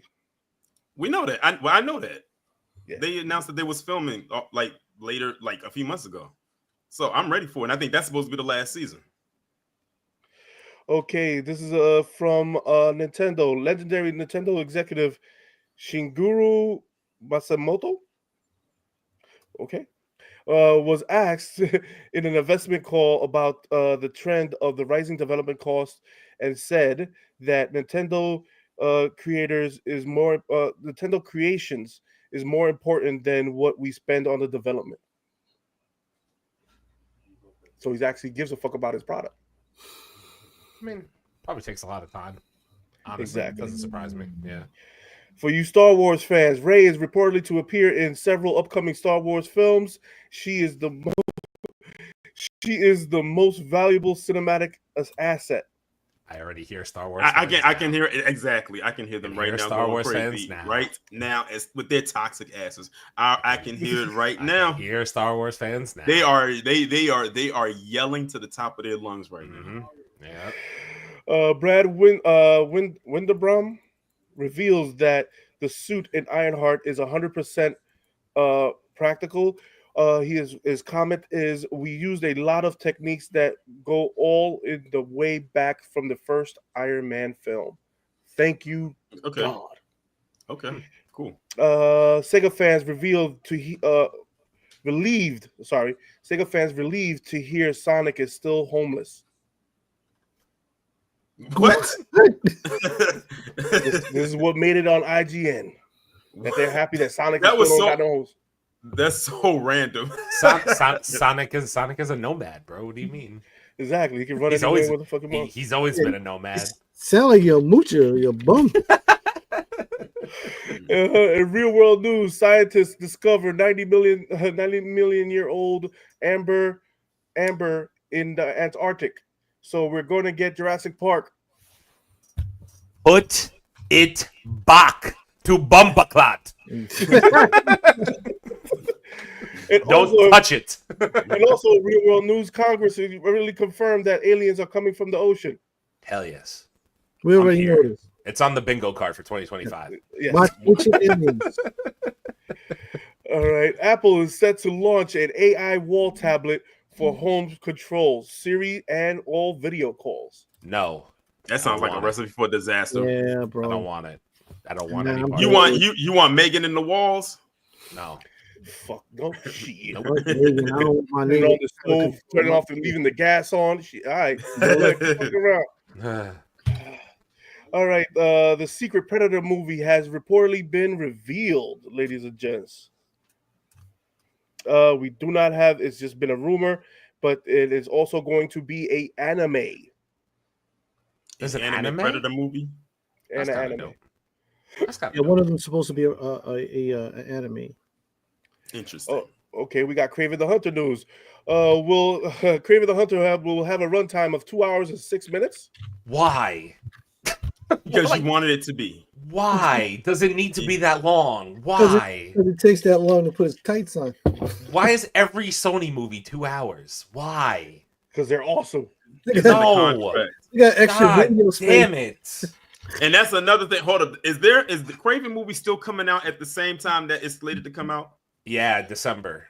So that's Sonic, movie. Mufasa, and Craven. Craven. But Sony says that you're going to go watch Craven multiple times. So just so you know, they're that excited about it. Craven got a lot of hopes for people to say that I'm saying it multiple times. Craven is making less than $300 million. I'm telling you right now, that movie's not making money. That movie's not making money. That It's movie not. better. Now with Mufasa coming out. Bro. Mufasa, That Mufasa Sonic. I need to look up their release date. Hold on. it's sandwiched in between Mufasa and Sonic. Yeah, It's literally the middle week They're done. of the two movies. I'm pretty sure. They're If it done. comes out in between those two movies, it's not making any fucking money. I'm It's telling a you right clock now. out, bro. It's coming out December 13th. Right. Yeah, telling they're you. done. So like the week before. It's the week before Mufasa, and I think the week after. I think Sonic is the first week of December. I'm pretty sure. They're done. I'm telling you, bro. They're not making any money. No done. By the time people realize that movie's out, No, Sonic comes out December 20th, the same day as Mufasa, the 20th. Oh, they both come out the week after. The week after. Yep. Craven's cooked. So Craven got that 1 week. That 1 week to do something because that next week it's not doing nothing. That thing is about to go to tank. yeah. I hope I'm wrong. I hope Craven is actually good. I really do, but it's Sony. It's not how this goes, man. All right, we got some more Rock news. Rock, after watching Oppenheimer in IMAX, he said, "Holy shit, Red One should have been on this kind of screen. The technology would be game over." I want to ask you guys a question. Which one of you guys is going to go watch Red One? I'm not seeing Red One. I don't That's know the if that's I'm the gonna watch it. That's the what that Christmas movie with him and Chris Christmas Evans. movie with The Rock and Chris Evans, right? Yep. Yeah, I'm not interested. I can't even tell you what day that movie comes out, and I know it's about to come out. Yeah, I'd stream it. I'd It stream doesn't it. look bad, but I don't know. I mean, I'm I not. got The CGI kind of looks kind of shaky to me from the trailers I that got I the movie saw. pack, does. and I'm still like, it's not gonna cost me a dime, and I was still. Yeah, I'm not Maybe not if I'm bored interested. that day, and I'm waiting for like my car to dry after washing it or something. I'll put it this way, it can be it's a good background movie, a movie that can play in the background. All right. Okay. So Marvel going on and fucked up. Marvel Studio reportedly wants all the same actors from the Netflix era to return to the MCU. Their past interactions will be hinted at the Daredevil Born Again. Daredevil Born Again. Iron Fisting's coming back? I was getting ready to say to bring everyone back but him. You just fucking want to roll. You want to roll, ain't you? You just want another one, huh? Bring everyone back except him. Nah, he's coming back too. Fuck it. No. And this is nothing against the character. It's not against the actor, but it's the character. Nah, it's weird because they already said that the female Iron Fist is going to be in. I did hear that. It's already basically confirmed. She's going to be in one of the projects. I forget, but like, does that mean they're just going to move on from him completely? Like, it was weird to me, and I don't know if they're getting. I don't think they're getting Michael Kohler. Is that his name? Kohler, right? Yeah, Michael Big Kohler. dude, Michael Kohler. I don't think they're getting him back. I think he's Coulter. That's it. Yeah, Right? I think I think Mike Coulter come back. I think his evil schedule is movie, the fucking evil crazy, dude. I think his schedule's Yeah, he nuts. does. Yeah. I don't know if they're getting him back for Marvel, bro. Which Evil? That show was actually pretty dope. He's a good actor. I've seen a bunch of shit he's in. He's a good actor. But I'm saying I think he's busy. Evil's almost done, isn't it? Yeah, I think it is. I think it is almost done. I think Evil's done. So Evil's done. Yeah, Michael come back for that. You think he'll come back to Marvel? You think so? Or to play Luke Cage? Yeah, to play Luke Cage. Absolutely. You think so? Absolutely, I don't know, man. Mickey Mouse, bro, the bag. I don't know. Maybe. Listen, maybe he will. That's a super bag right there, bro. I could definitely. Well, we all know Iron Fist ain't doing shit. And let's be clear. He'll come back if they ask him to. And let's be clear, he's coming back off of a long run of Evil. Like that check is not the same as when he first did Luke Cage. That's true. Like, yeah. Oh, you want me to come back? Oh, yeah. Yeah, you got to add a couple of more zeros to the end of that. Who's the chick who plays Jessica Jones? Kristen Ritter. Yeah. What else is she doing now? I know she was in something. She's in Orphan Black Echoes. What the fuck is that? Love and Death, The Defenders. Who the hell named the movie that? I don't know. Let's talk about She's apparently in Sonic 3. She's a voice actor. Okay. In that too. I think Kristen Ritter would come back to fucking Marvel. I think she'd come back to Marvel. I think they will come back, bro. Like it's not a bad place to be. It's at this point, and it'll be like a family reunion. Yeah, literally. Yeah, and the work will be a lot more steady than it was before. Has Finn Jones done anything since Iron Fist? No. Oh my fucking god, he's literally done no movies. He's done nothing since Iron Fist. It's horrible, bro. He's done nothing since Iron Fist. That's nuts. Anyway, I'm not gonna sit here and roast Finn Jones. That's crazy. The only thing that was good about that show was the soundtrack. All right, Mortal Kombat 1 was is using Ghostface to secretly bring it back to characters from the Scary Movie franchise. Don't know who. Red One got a 3 from IGN. And what does that mean? But IGN rates like shit. Yeah, because I know that. That's why I said, what does a 3 mean for them? Oh, I apologize. We had comments here, and I'm just not paying attention. My bad. Comments. Let's see here. So, where am I starting? Back to Craven. Aaron is right. It won't make money. Next to 2 big movies. Yeah, it's definitely not gonna make money. Talking about Craven. I'll take the female Iron Fist over the trash Netflix Iron Fist. 100%. I concur. 100%. Yes, sir. 100%. Yeah, they need to do that. I think Coulter will come back as Luke Cage. I hope so. Oh, Brother Man, what up? Late night. What's going on, Brother Man? Welcome on in. I was gonna say we're missing you tonight, man. What's happening? Let's see here. He always wanted to keep playing Luke Cage. Did he say he wanted to keep playing Luke Cage? Yeah, he did. Yeah, but Netflix stopped the show. I wanted them to go. I was looking so forward to season 3 with how season 3 ended. Yes. And then then it got announced that they were canceling all the Netflix shows. I was like, oh my god. Yeah, that's when Marvel started reeling all their characters back in right before Disney Plus got launched. So everybody had to return their characters back to Marvel and say fuck you. I can't think of somebody who would look or act better as Luke Cage than Michael Coulter. Yeah, he even looks just like Luke Cage, like from the comics. Looks just like him. Yeah. like it's crazy to me. What? Aaron, you can go get Shaq. What? No, stop. Yeah, that's definitely stop. That's 2 for you. I did that intentionally just so I can get the 2, and I succeeded. Jessica Jones will... fucking. See, you just brought back fucking trauma. Have any of you motherfuckers seen that Steel movie? Oh, I haven't seen Steel since I was a kid. I saw that when I was a kid. It's been a long time since it's been a long time, and I'm fine with not seeing it again. You know. Oh god. Oh man. Jessica Jones will be back too. Kristen Ritter will probably come back for Jessica Jones if they ask her to. I agree. Hot take, but Netflix Defenders was dope. Yeah, I said it. I think the Defenders was like it was well received. It was okay. It was okay. Yeah, it wasn't bad. It wasn't bad. But I would say like the individual seasons of some of the other shows were better to me than the Defenders as a whole. With the exception of Iron Fist. With the exception of Iron Fist, obviously. Yeah, I would refuse to bring up Iron Fist if anybody didn't make me on the show. I just pretend that doesn't exist. Actors want to play or do things, but they keep getting canceled. Producers not doing the right thing, so it becomes messy. Yeah, but they never really got canceled. It just wasn't the time for them to be with Marvel. You know what I mean? Like, they just stopped running it because it was like, it's not the time for them right now. Yeah. They literally had only, like, what, 6 more months? Yeah. With those characters? Yeah. Marvel was not the MCU at that point. It wasn't organized. It wasn't synced. So Steel was trash. I had it on VHS. You just dated all of us, and was mad at moms for buying that for me. That's crazy. Oh my god! Remember the Shaq video game? Shaq Fu. Stop. I did say that. Stop. Goddamn fatal. Oh no! Remember Shaq had a rap career. Yo, Shaq had a good verse though. Nah, he had some bars. I don't know who's writing this shit, but he had some bars. Hey, you want to go and take it a step further than Steel? Remember Kazam? That might be three. That might be three. That might be three, Tori. That might be three. That's fucking three, Tori. That might be three.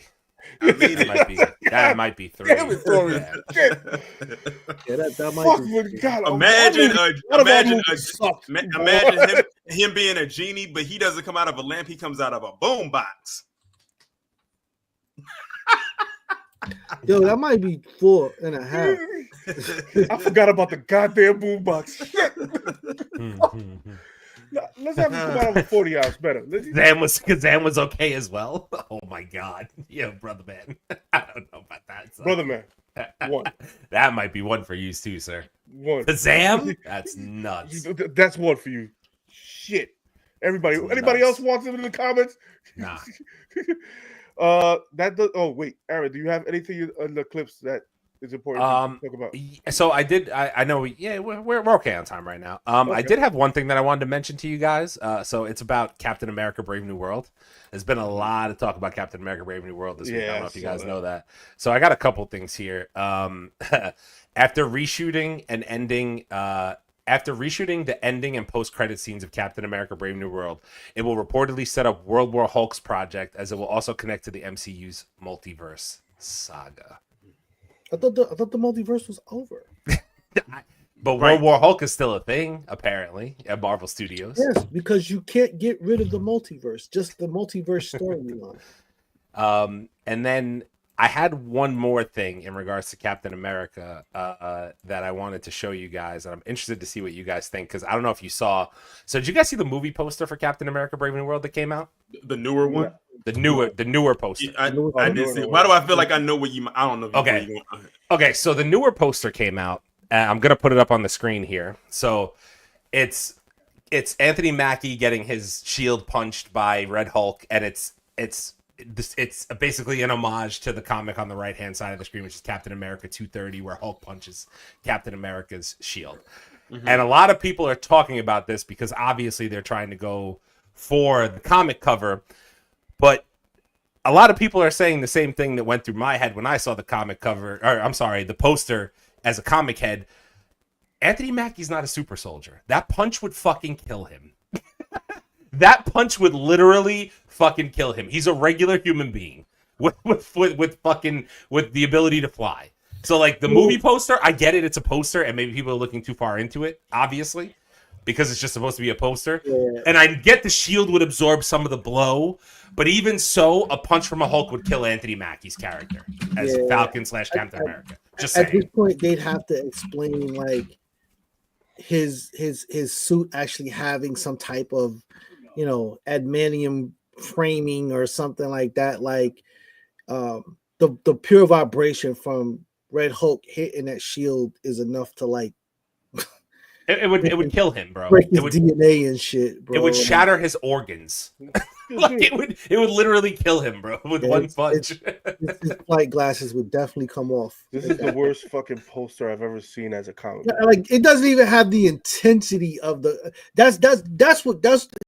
This is what kills me and why I don't really care for Anthony Mackie in a certain respect, because there's just a lack of intensity. Like, yo, look at his face.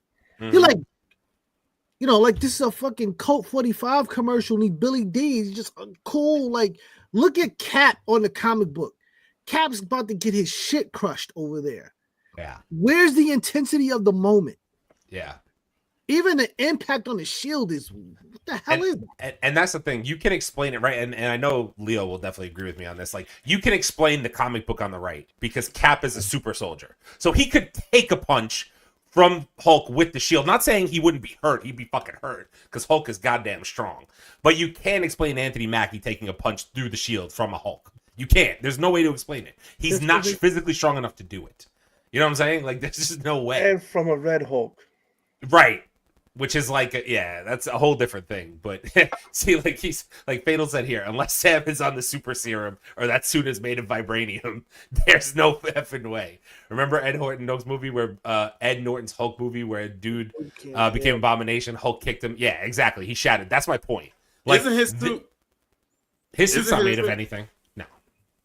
Are you I don't know. Sam's suit? This is a new suit. Unless Sam's suit gets an upgraded suit made of adamantium, there is no way. I think this is made of vibranium. Because remember at the end of the Falcon and the Winter Soldier, he got a suitcase, and in that suitcase, because it came from Wakanda, and in it was his new suit, and it was made of vibranium. That suit that he's wearing, that he's flying around like that mainly white and blue suit. White suit. I think that's the one is made of fully of vibranium. Well, if it is, then that would explain the poster. They better explain that shit in the fucking movie. Yeah, they have to. And I think he has it on because in that latest trailer they show he's wearing it. Yeah, the one with the helmet that goes and retracts back. But you also got to realize one thing: as a comic book head, Hulk ate Wolverine. That's crazy. I mean. That's the thing. That's the whole point of this that I've been saying, right? I don't want to sit here and hate on Captain America Brave New World. I hope it's actually a decent movie. But the fact that we're on our 5th or 6th round of reshoots, people aren't receiving it well. You got posters like this coming out. That Marvel's just not doing a good job with this movie. They're not. This is going to be not good. And there's an opportunity there for it to be good. But we already know that other people or another Hulk has to come in and help Anthony Mackie at some point in this movie. There's no other way around it. You know what I'm saying? And I think that's the biggest problem. Like, they're going to have to call in Mama Wanna Hulk from the islands. He's going to need to get on the phone and get his ass there and help. Because otherwise, Anthony Mackie's dead. There's no fucking way around it. I'm going to tell him not to come. I'm going to go take his ass on a drinking binger and fuck that. Leave the chanclas alone. Don't worry about it. You see fucking Ruffalo pick up the phone. Hi, puppy. You need help.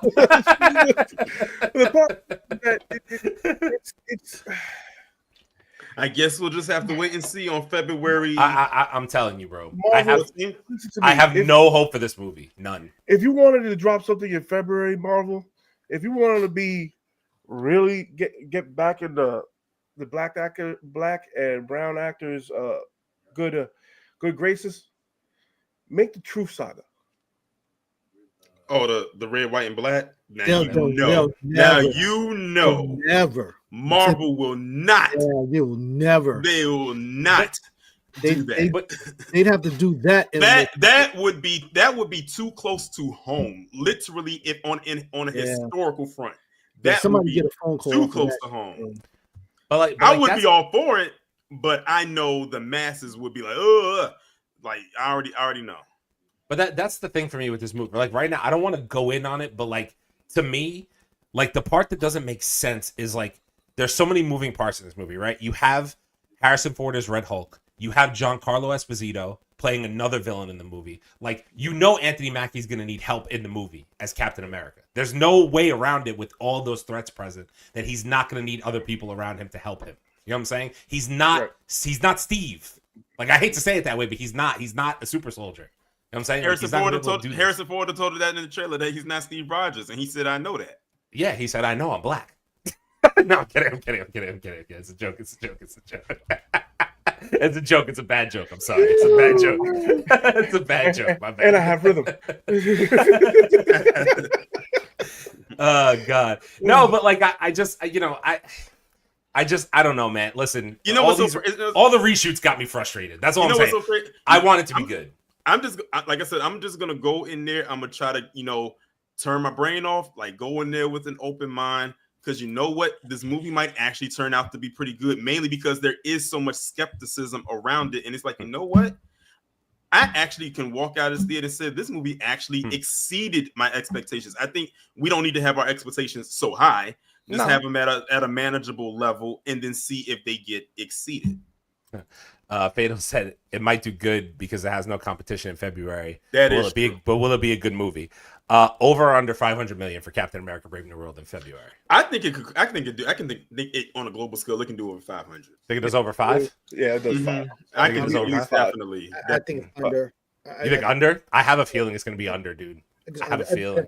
And the major problem here for me is that they have not, in my personal opinion, developed Anthony Mackie's Captain America enough to push this over the $500 million mark. They won't tell the actual story of the Black Captain America the way it needs to be done here. And now you're adding the Red Hulk in here, which people and audiences won't understand. And which is I tell you, and what's killing me is you'll do the Red Hulk, but you won't do the Hulk. No, but the problem is that they won't. The first Hulk was black. That's a whole. They're not going to tell you that one. I'm just saying. Just like the first Super Soldier was, and is in this movie. I'm just saying, as a comic book head, if you guys want to rattle it off a little bit, go look it up. Does the whole same like rules that went for the Hulk in Marvel apply to Red Hulk, like the property from Universal and all that? It still apply to Red Hulk as well? No, they Marvel already has Marvel owns Red Hulk. Marvel owns Red Hulk. Marvel owns the whole Hulk thing now. That's it. It's over. That's why they're rumoring about the Super World War Hulk, because that's the only way you can do it. I'm interested. I don't know. I'm gonna see it. I'll see it. You know what I mean? But there's no like you said, there's nothing else coming out in February. What am I gonna not watch it? I'll go watch it. You know what I mean? But like, and I just imagine that popcorn bucket.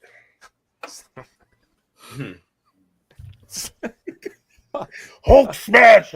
Smash! Sam is gonna be helped by either Banner or She-Hulk. Maybe both. Might be both, to be honest with you. That he's gonna need to call in, reinforcements. He has no choice. Carl actually is a super soldier, and yet they messed up his role.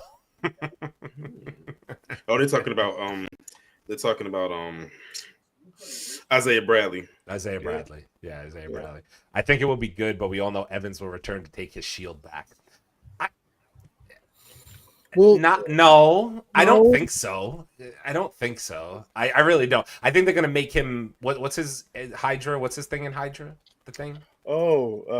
Isn't he like? I don't think they're gonna do that. I think they're gonna do. They're not gonna bring. They ain't gonna bring Cap back until Secret Wars. Oh, check the next comment. Charles, what's going on? Charles, speak on it. Charles. Vibranium has taken a brunt of Hulk's punch. Captain America, Sam Wilson comic touches on a deeper level being overlooked and marginalized. He's dealing with the other complexities that are going on today. Don't forget, Joaquin Torres is the new Falcon. Wait, is vibranium? No, the shield is vibranium. The vibranium. The new suit that he got at the end of the Falcon and Winter Soldier is vibranium too. So literally, he's from head to toe in vibranium, and he's going to need that to contest with the Red Hulk. Okay. Aaron, come on, bro. Evans is gonna come back after his break from Marvel. They always do this with their race. Yo, they can't bring Evans back into the MCU, bro. He's gone in the MCU. They could bring him back for Secret Wars, but they can't bring him back as the Captain America again. Like, they could bring him in as an alternate version, but he's not gonna take the mantle back from Sam at this point. There's no way. If they did that, Marvel would be fucked up, just so you know, because you can't just hand it over to him and then take it back. And he's old man Cap and Deadpool. You could. Well, flame on though. You know what I'm saying? I'm just saying. Oh man.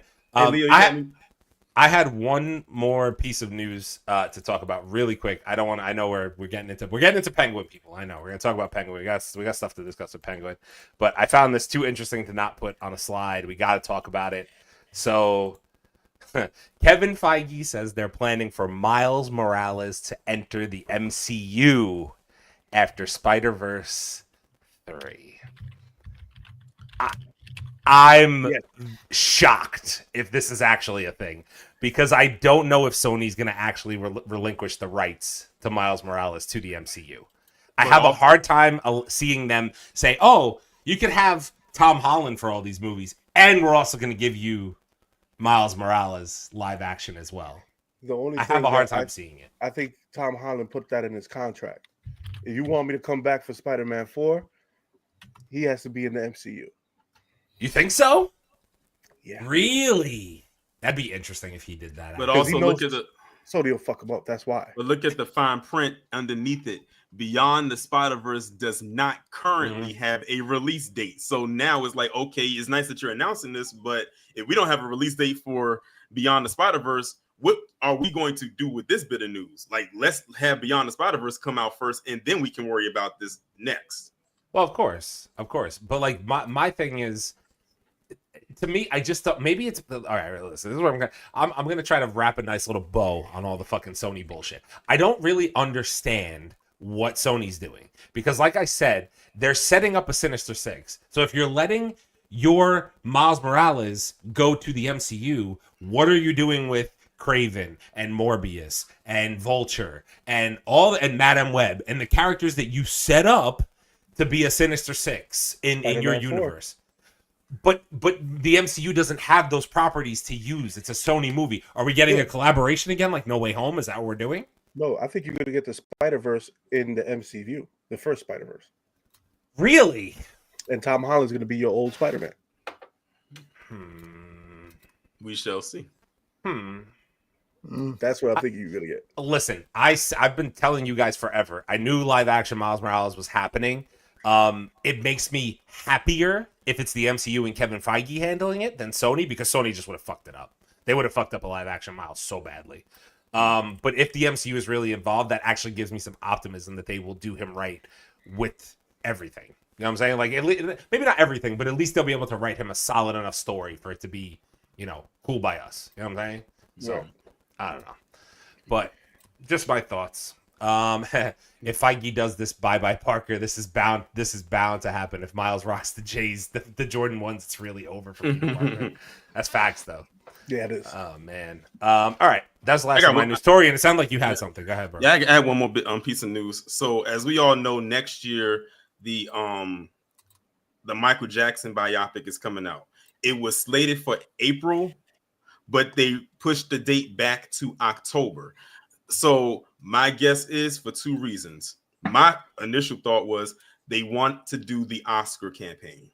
That's obvious. And releasing it in April would be too soon, and it would be outside of the realm of that, and it could get lost in the shuffle. Releasing it in October, it puts it right in that award season zone, which is a perfect spot. The other one is because Thriller. October, Thriller, Michael Jackson biopic. It's a huge money-making campaign right there. And they actually already started campaigning the movie in China already. Like in China, they already got like the first set of promotional items before even the US got it. So the people around the world, they setting up international sectors first before they bring it in here. Like they are ready to promote this. They said they're banking that this movie is going to make over $1 billion, and they are prepared for it to do that. Wow. I think it's going to make fucking close to 3. Yeah, they said this might be one of the highest grossing biopic ever made. They're predicting that right off the bat. Which I truly believe. Because you got to realize one thing. All you guys, all these rappers, entertainers, ain't nobody touching Mike. Oh, for sure. I don't care if you put streams in it. I don't care if you put anything that you want in it. He just actually had his 6th video on YouTube cross 1 billion views. And he's like, and the man's been gone since 2009. It's artists today that don't even have a $1 billion view on a video, and he has 6 of them. Exactly. So he's still breaking records, and the man is Oh yeah. So that estate is going to forever be raking in the millions of dollars. Fucking blanket and towel and pillow, they're all going to be fucking. Oh my god. All right. I guess before we get into, some people like to show up just in time to talk about, the meat and potatoes of the podcast. You know what I'm saying? Deep in the heart of Texas, man. Listen, it's Wendy's. What's happening, bro? What's going on? What's going on, Daisy? I just crawled out from under a pile of diapers, and here I am. That sounds about right, sir. Sounds about That's right. right. I'm ready to talk about the stanky. Let's go. And you are just in time to discuss the whole purpose of tonight's show. We're gonna get into the Penguin, the finale. Man, listen. Wait. Hold on. Yo, Fatal, you want in? I don't know if Fatal's here anymore, but okay. I'm sure he'll be in the chat. All right. Oh man. All right, so let's fucking get it. All right. Where do y'all let's start at the beginning. Like, I want to make sure we hit all the key points, and there was a lot of them in this finale. I mean, The motherfucking black dress. Listen, let me tell you something. That's like the most anticipated part of the show for me. What's she wearing this week? with the red scarf. Ooh, the scarf right over the man. Let me tell you something, dog. Oh boy. I think we can pretty much like solidify that Oswald Cobb is probably one of the worst and best villains in that rogues gallery, just based off of this show. Like, this man was just practically born and bred to be a villain since he was a kid. Like, there was no redeemable qualities with him at all. And as he got older, he got worse. When your mom calls you the devil. Yeah. And she says, I hate you.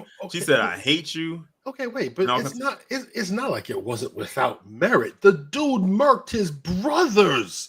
That shit was crazy. Like, he straight murked his blood. My man walked away and was like, because he had an Oedipus complex. Wait, because one thing that I think we kind of missing here, when he actually leaves them in the tunnel, the intention at that point was not to kill them.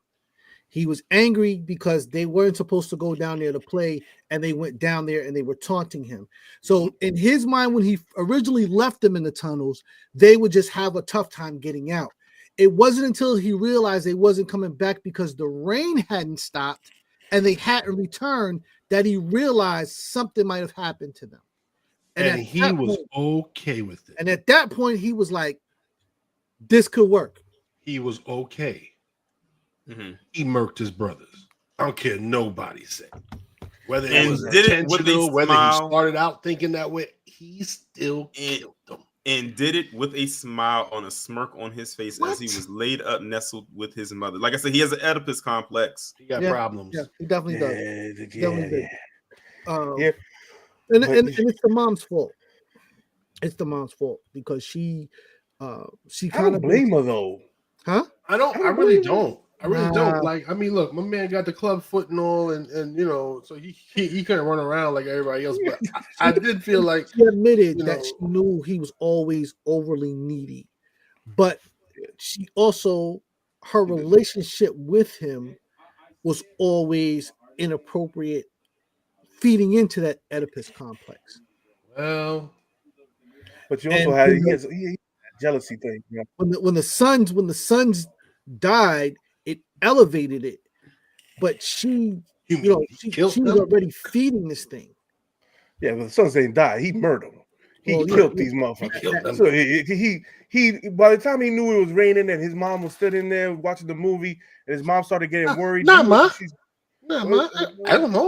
I don't know where it is. You don't know. Damn. And even my man turned the volume up like, let's just watch the movie. and even when Sophia like came and like was confronting him about what he did, he still sat there and acted like he did not do what he did, even though his mother already knew what he did. And that was a tipping point for her. Sophia knew what he did, but he still wanted to play off like he did nothing wrong because he blurted out of his mind of what he did. Like, he put it into a corner of his mind, locked it away, and just like lost it and just said, what are you talking about? Like, I didn't do this, even though you know that you did. Yeah, well, listen, at this point, he is who he is. This has become a way of life with him. Think about all the people that he lied to or just along the way to get here. So now this is who he is. This is like when he was a kid. Like he's lying to everybody, especially if his ass is on the line. He was willing to allow his mother's pinky finger to get cut off with that lie. And that was tell her what it was. That's why she flipped. That's why she was like, you gonna let him do it. What the mother. But you also got to realize they put her under hypnosis and all that shit, bro. Now they put her under hypnosis to get her to talk. Yeah.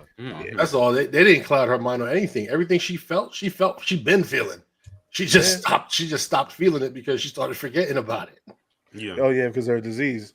Yep. And then she that right up. And when they let her get out of that shit, she broke that bottle and stabbed him right in the hit him the juxie. I was like, oh, got him. Dude, when she hit him with that bottle, bro. I was like, he dead. He was about to die. I knew he wasn't going to be going because like where she stabbed him at, and it's not like she stabbed him in the neck. So, and then she started hallucinating again, and she saw her sons dripping wet from the water, like as if they just got out, as if they were to make it out of the sewer and come home. That's how they would have looked. Yeah. And then that's when, and then she fainted, and then she fainted right there. Oh, well, she didn't faint. She had a stroke. She had a stroke. Yeah, she had the stroke.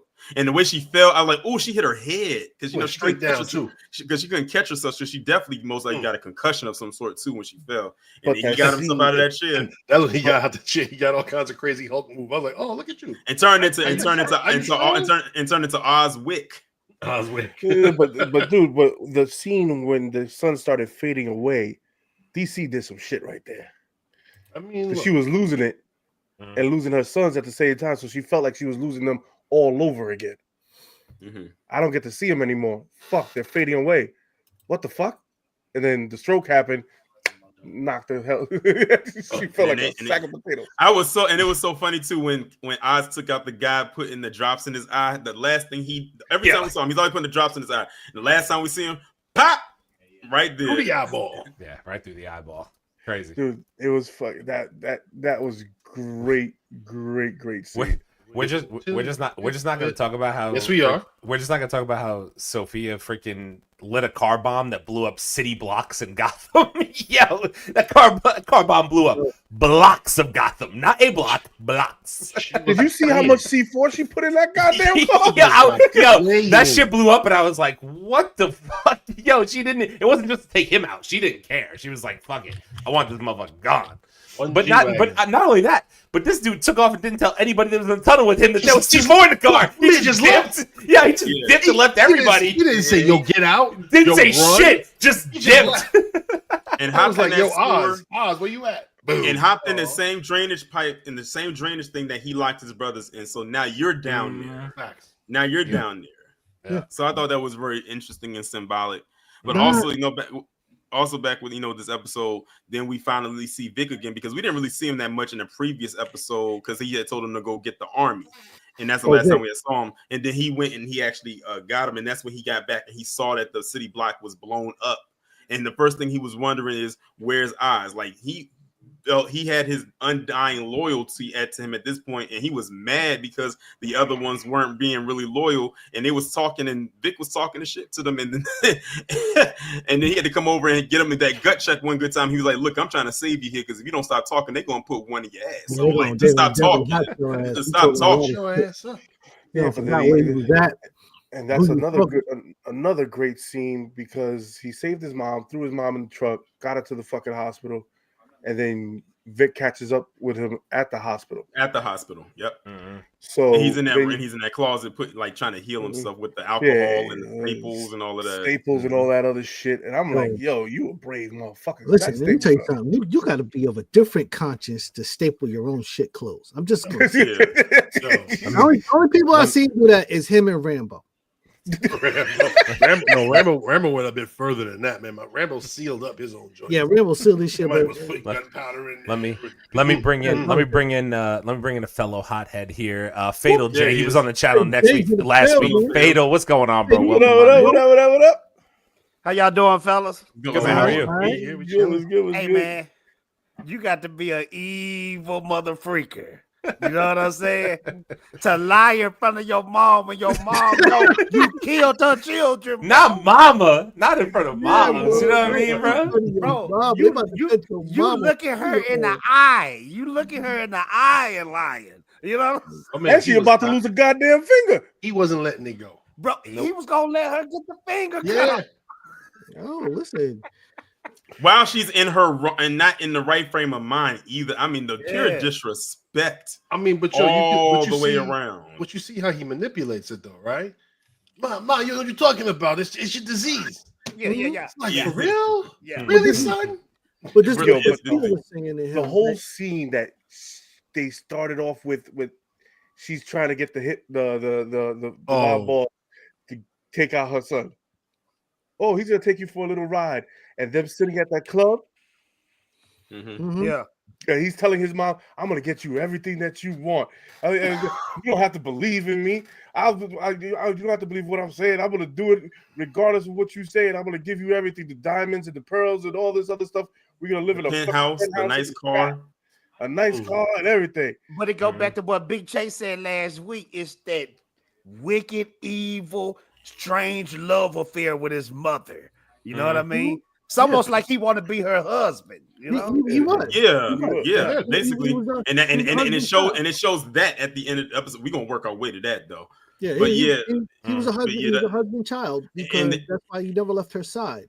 Yeah, and then after all of that, you get the part where Sophia goes back to the house and she's talking to all of my bosses. She says, "I'm leaving Gotham, and I'm like relinquishing everything." She's dirty. You. She said, whoever can bring me eyes, you can have everything, the house, the cars, all of that, whatnot, and just have it all. Just bring me eyes. That's all she wanted. The problem is, and then the bitch went back and burned the house. and went back and burned the house. The problem is, I thought about that too. I could fix her. I can fix it. I can fix her. She's all right, bro. I can fix her. You're missing the whole fucking aspect of that scene, though. Vic is the one who set this whole shit in motion. Yeah. For him to stay in power. Well, yeah. Bro, did you said Vic, right? Yeah, Vic. Bro. You ain't get Bro. that. We didn't get there yet. All right, wait. Are we not going to talk about this the not so subtle fucking court hint? Court of Owls hint, because all the things were shaped like owls in the things of the courts, bro. And also in that course, scene, that's where you get one of the first another callback to the Batman, because you see the mayor from the Batman there, and he's looking up at her like she has no idea, but I'm coming for her job. Like, I will be mayor of Gotham. Like, that's literally like the kind of look. What I thought was funny though was when he went to the courtroom and the councilman had came in and he was like, "What the fuck are you doing here?" And he was trying to talk to him, and he took that gavel, said, I thought that was it worked. I thought that was he said it worked. Yeah. And that was a long gavel. That gavel was long. I've never seen a gavel that long. It's a Gotham gavel, bro. Yo, Fatal, you didn't catch that in the background though, bro? All the background. I was so stunned by how evil this motherfucker was.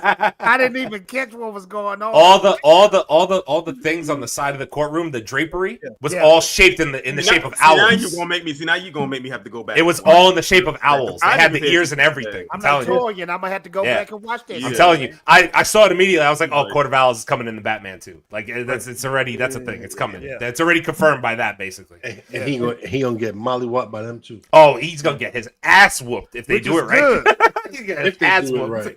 And then you have the part, of course, like Sophia, she's at the house and now she's about to start burning everything. And notice the first thing she burns is everything of her father's. She dumps all of it in the pile, the clothes, the watches, everything, takes all the liquor, and then she takes 3 cigarettes, puts them all in her mouth, and lights them all up.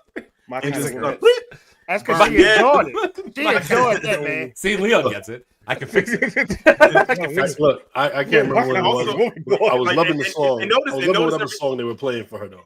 Yeah, it was. I recognize that song, but it's they remade it. It's an old, I think an old 90s rock song. I don't care whatever it was. I loved it. And it fit perfectly for that scene. Hold on, fellas, real quick. That black dress though. Oh, see. Yes, we're gonna do that black dress. We're gonna do a top. But notice those top 10 dresses. But notice though, first off, you do top dress. The yellow dress is like. I mean, we'll figure it out. The yellow dress is up there. We're gonna do it. That's coming later. But one thing I realized too, we noticed that everything when she was burning stuff in the room, she started with burning like her father's clothes and his jewelry, and then she went into his office, and burned that. And then when she saw the picture, look at where she aimed that bottle; it landed right on her father's face. So she made sure that everything that touched that burn first had some representation of her dad. That's how much she hated that man. What kind of alcohol were they drinking in that house? I don't know. Everything was 151. It was all 151, bro. Overproof. All 151. Bro, I started laughing when I saw that 151. bottle. That bottle took me out of the whole thing, though. It had overproof on the bottle. Overproof. I was like, what the fuck? I love her, God damn, how much girl you was drinking shit? She was spinning in circles. She I was drinking like, gas. none of that on you. You just flicking cigarettes all over the place, like. Yeah, she enjoyed that, man. I just want to kind of. I know we're gonna get to the end in a minute here, but like I wanted to kind of round it out by just kind of saying, 2.1 million concurrent people watching it on Sunday night when it came out. No episode had below a score of 85 on IMDb. Thanks. That was the worst rated episode. Was an 8.5 out of 10. Wow. It was the worst episode. Yeah. Worst episode. Hey, so, and not the finale. The finale was the highest rated episode. It was a 9.7, 9.6, some shit like that. So like their lowest rated episode was 8.5. It was not like there was no filler, there was no bullshit. There was something important in every single episode. And I want to get this. I want to get this out the way because people was like, all this going on and Batman, where was Batman? Half of this season is flashbacks, you mother freakers. That's kind of true too. That's half the thing is flashback. And as we said before, adding Batman to the mix only cheapens this story. It didn't need it. It didn't need it, and I'm so glad that they didn't. I'm so glad because it showed that this show could stand on its own 2 feet, which it did. I said, if you're gonna do a spinoff series like this right here is the blueprint of how you do a spinoff series from the main character for a side character. Especially since in the Batman, the Penguin character only had like maybe about 20 minutes maybe of screen time. He wasn't in a 2-hour plus movie. Right. He wasn't even in half the movie, and he owned it. His own, and you gave him his own show for 8 weeks, and every episode hit. And you basically now have solidified that now people are going to run to see the Batman 2 because of how good this show was. This was the best. This was the best commercial for Batman 2, bro. Best advertisement for sure. Oh, yeah. The best advertisement for sure. Now they won't. They won't. They won't. I want to be optimistic and say they won't fail. I mean, I said they can't do any worse. They can't do any worse than what they did with the first one, especially with what you have. If you mess this up, wait, you think you can't go? You think you can't do it worse? I said I'm being optimistic. I'm not saying that it's going to be. I'm trying to have hope. Guys, listen to me. This is not even me being the biggest Batman fan ever. I'm not gonna sit here and say that.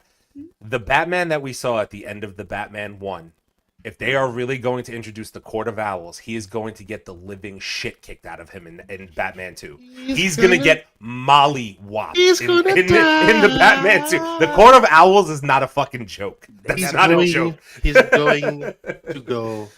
See, the Riddler won for all intents and purposes. He flooded Gotham. Absolutely, he won. The Court of Owls is going to screw up his entire life. And they play mind games too. They play mind games. And you know what?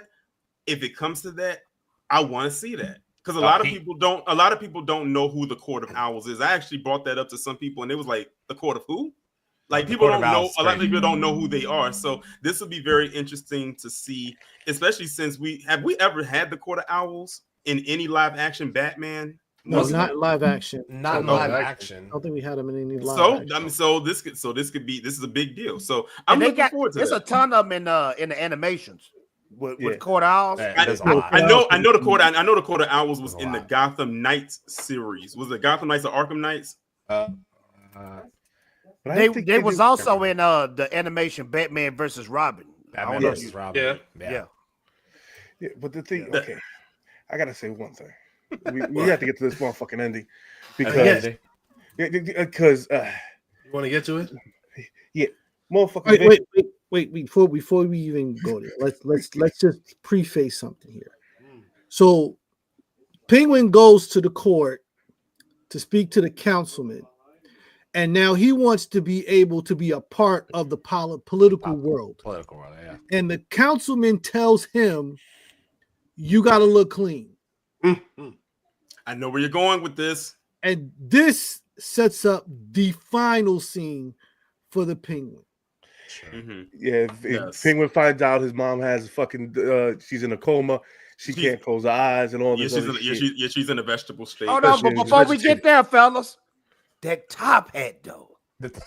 Oh, well, no, that's at the end. That's at the very end. That's very end. I was gonna say something about that too, though. I was gonna say something about that. I was like, "Oh, this motherfucker's really the Penguin now, huh? He's the Penguin now, huh?" So now we see that. So now we see that. He goes to the hospital. His mom is in the vegetable state because this is after he gets Sophie, which was like perfect, like how he set that up. Because I'm thinking he's really about to take her up, but then all you see is that flashing light, and he was like, "Oh, they got her." So now they're taking her back to the last place she wants to be, which is in Arkham. So she probably would have rather been dead than go back to Arkham. Welcome home. So now gonna she's get her out. Gonna get her out. Oh yeah. No. Somebody else's. Like he tricks her ass into thinking that he's taking her to kill her. Ass. Yo, genius. He's like, no, I'm setting you up, and I'm just now realizing that cop is Matt Reeves. Oh, the main cop, that's Matt Reeves. Oh shit! I didn't catch that either. Yeah, the one who came and talked to Sophia after she did what she did, the one that was the main one that was talking to her with the mustache. Yeah, and the one that got her at the end, that's Matt Reeves. Good for her. Toria, I knew something. I paid close attention. Yeah, I was looking at him and I was listening to the voice. The dude with the mustache. That's Matt Reeves. Because I was thinking in my head, is that Gordon? But Gordon is black in this universe. Right, exactly. So, but that was Matt Reeves playing that. So, shout out to them because they gave him a little part. And I mean, why not? I mean, this is his product. So why not? Yeah. So she's taking off. So she's getting taken back to Arkham.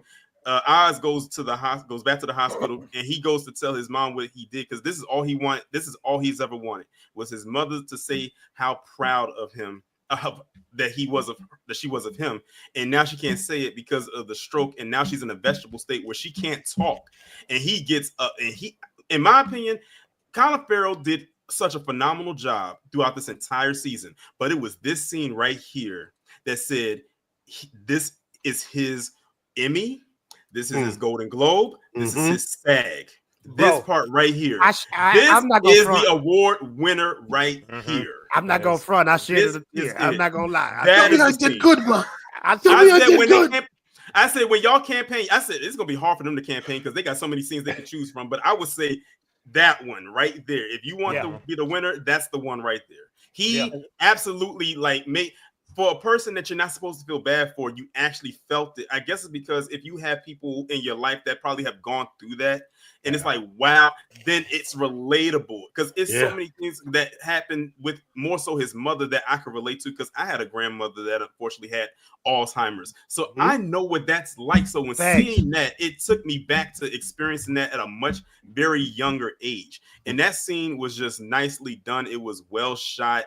And that whole setup right there was just great. And you had Vic come over. Vic had no words and just put his hand on his shoulder and just because he couldn't say anything. Like, what could you say to that? Sure, Unfortunately, you speaking facts, bro. Because I'm telling you, that took me back to a time in my life with a family member, bro. I was shedding tears, bro.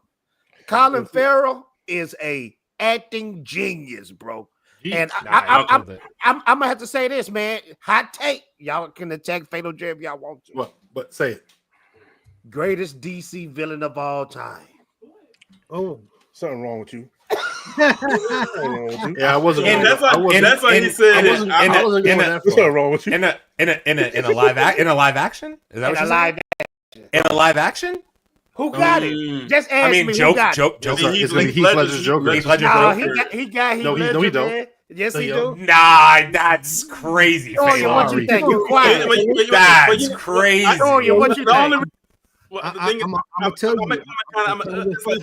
But I can understand why you said it because the thing is because Penguin, like this is because he got his own show, so you got to see him episodically throughout the week. Whereas Heath Ledger's Joker, you only saw him one time in a movie. But the thing is, he did such a great job in that role, and the thing is, he's coming off of what Jack Nicholson did, because no one had did the Joker since 1989 until 2008. So you're talking about nearly 20. Let me get my math right. Almost 20 years. But difference. We could say the same thing for Danny DeVito as Penguin. I mean, and Danny killed it. That is true. That is true. You can't say that about Heath, bro. But Danny DeVito played a different version of the Joker. Like that was a whole different. But let me ask this question though: Danny DeVito or Colin Farrell? Colin Farrell. I actually hated Danny DeVito's Penguin. Wow, you did? I was saying crazy. Danny DeVito's Penguin was the more flipper hands. monstrous. He was more. The flipper hands. I didn't like. When he started eating the fish raw, and all that God. stuff, I was like, okay, bro. Or when he bit the guy's nose. Yeah, I like that part though. I didn't really care. For that. But in that movie, you got to see the sinister act of the Penguin. The Penguin was a strategist. He's not going to come at you straight of facts.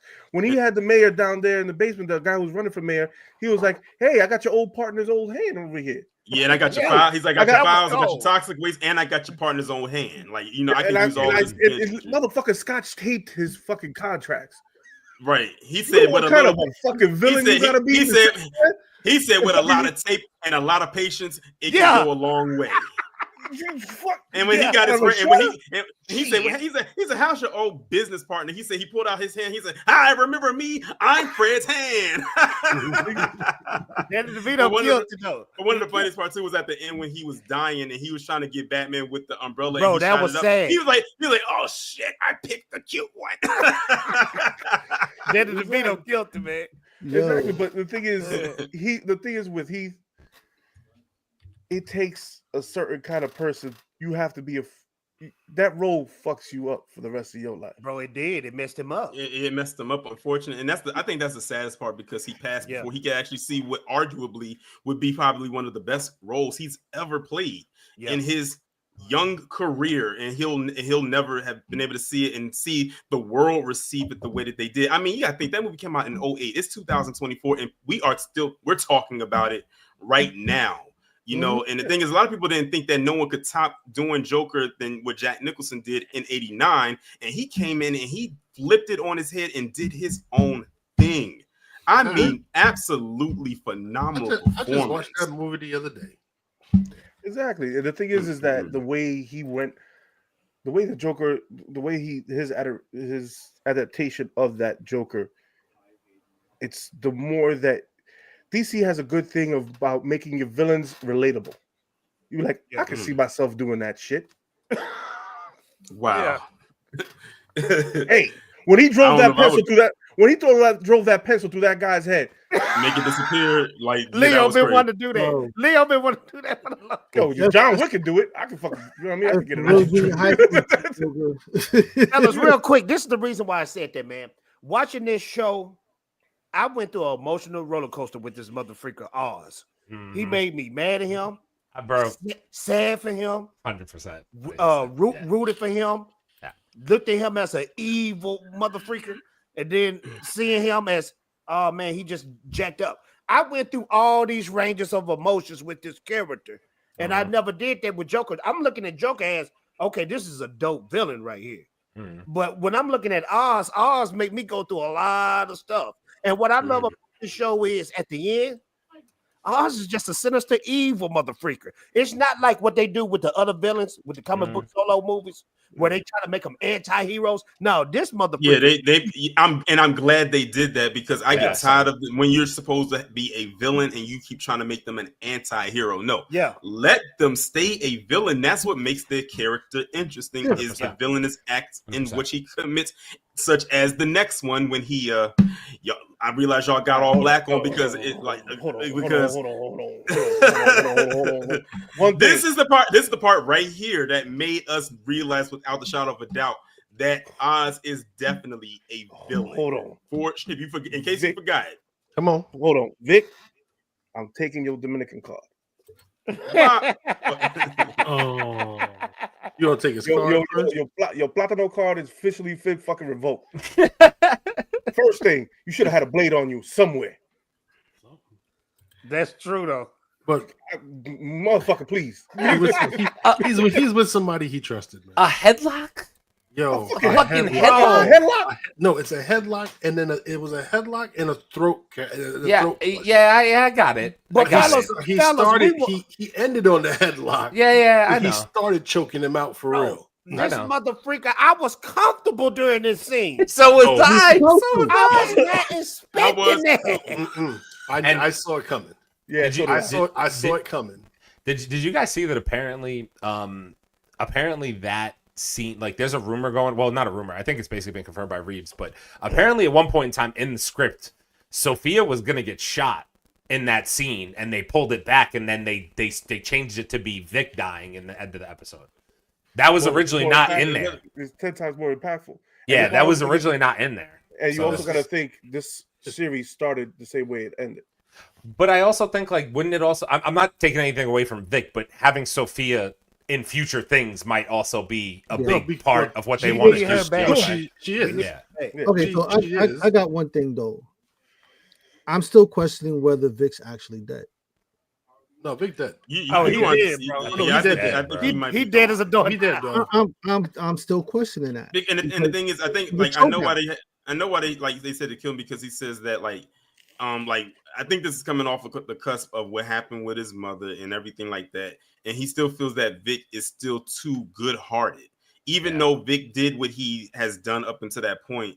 He feels like he doesn't completely have that edge or that killer instinct. No, that's not that it. Oz does. That's not it. Yeah, no, he had Vic is a weak link for him. Vic's a weak link. Yeah, like his mother was a weak link. All of the criminal shit that he's done since he met Vic, so he has to be clean. Like without Vic, there's really nobody else to say that they're part of his criminal organization. Everybody else is, and he has to be clean. What I took away from it is that, like, at the end of the day, Oz will do whatever it takes to be on top, and that includes getting anything that's in his way, whether it be he learned from the fact that somebody took his mom away from him, and that was used as a link that almost backfired on him and got him killed. So now he's saying anything that's in the way of me getting to what I want, which is the top, I'm going to either keep directly under my roof, or I could keep it under pad fucking lock, or it's got to die.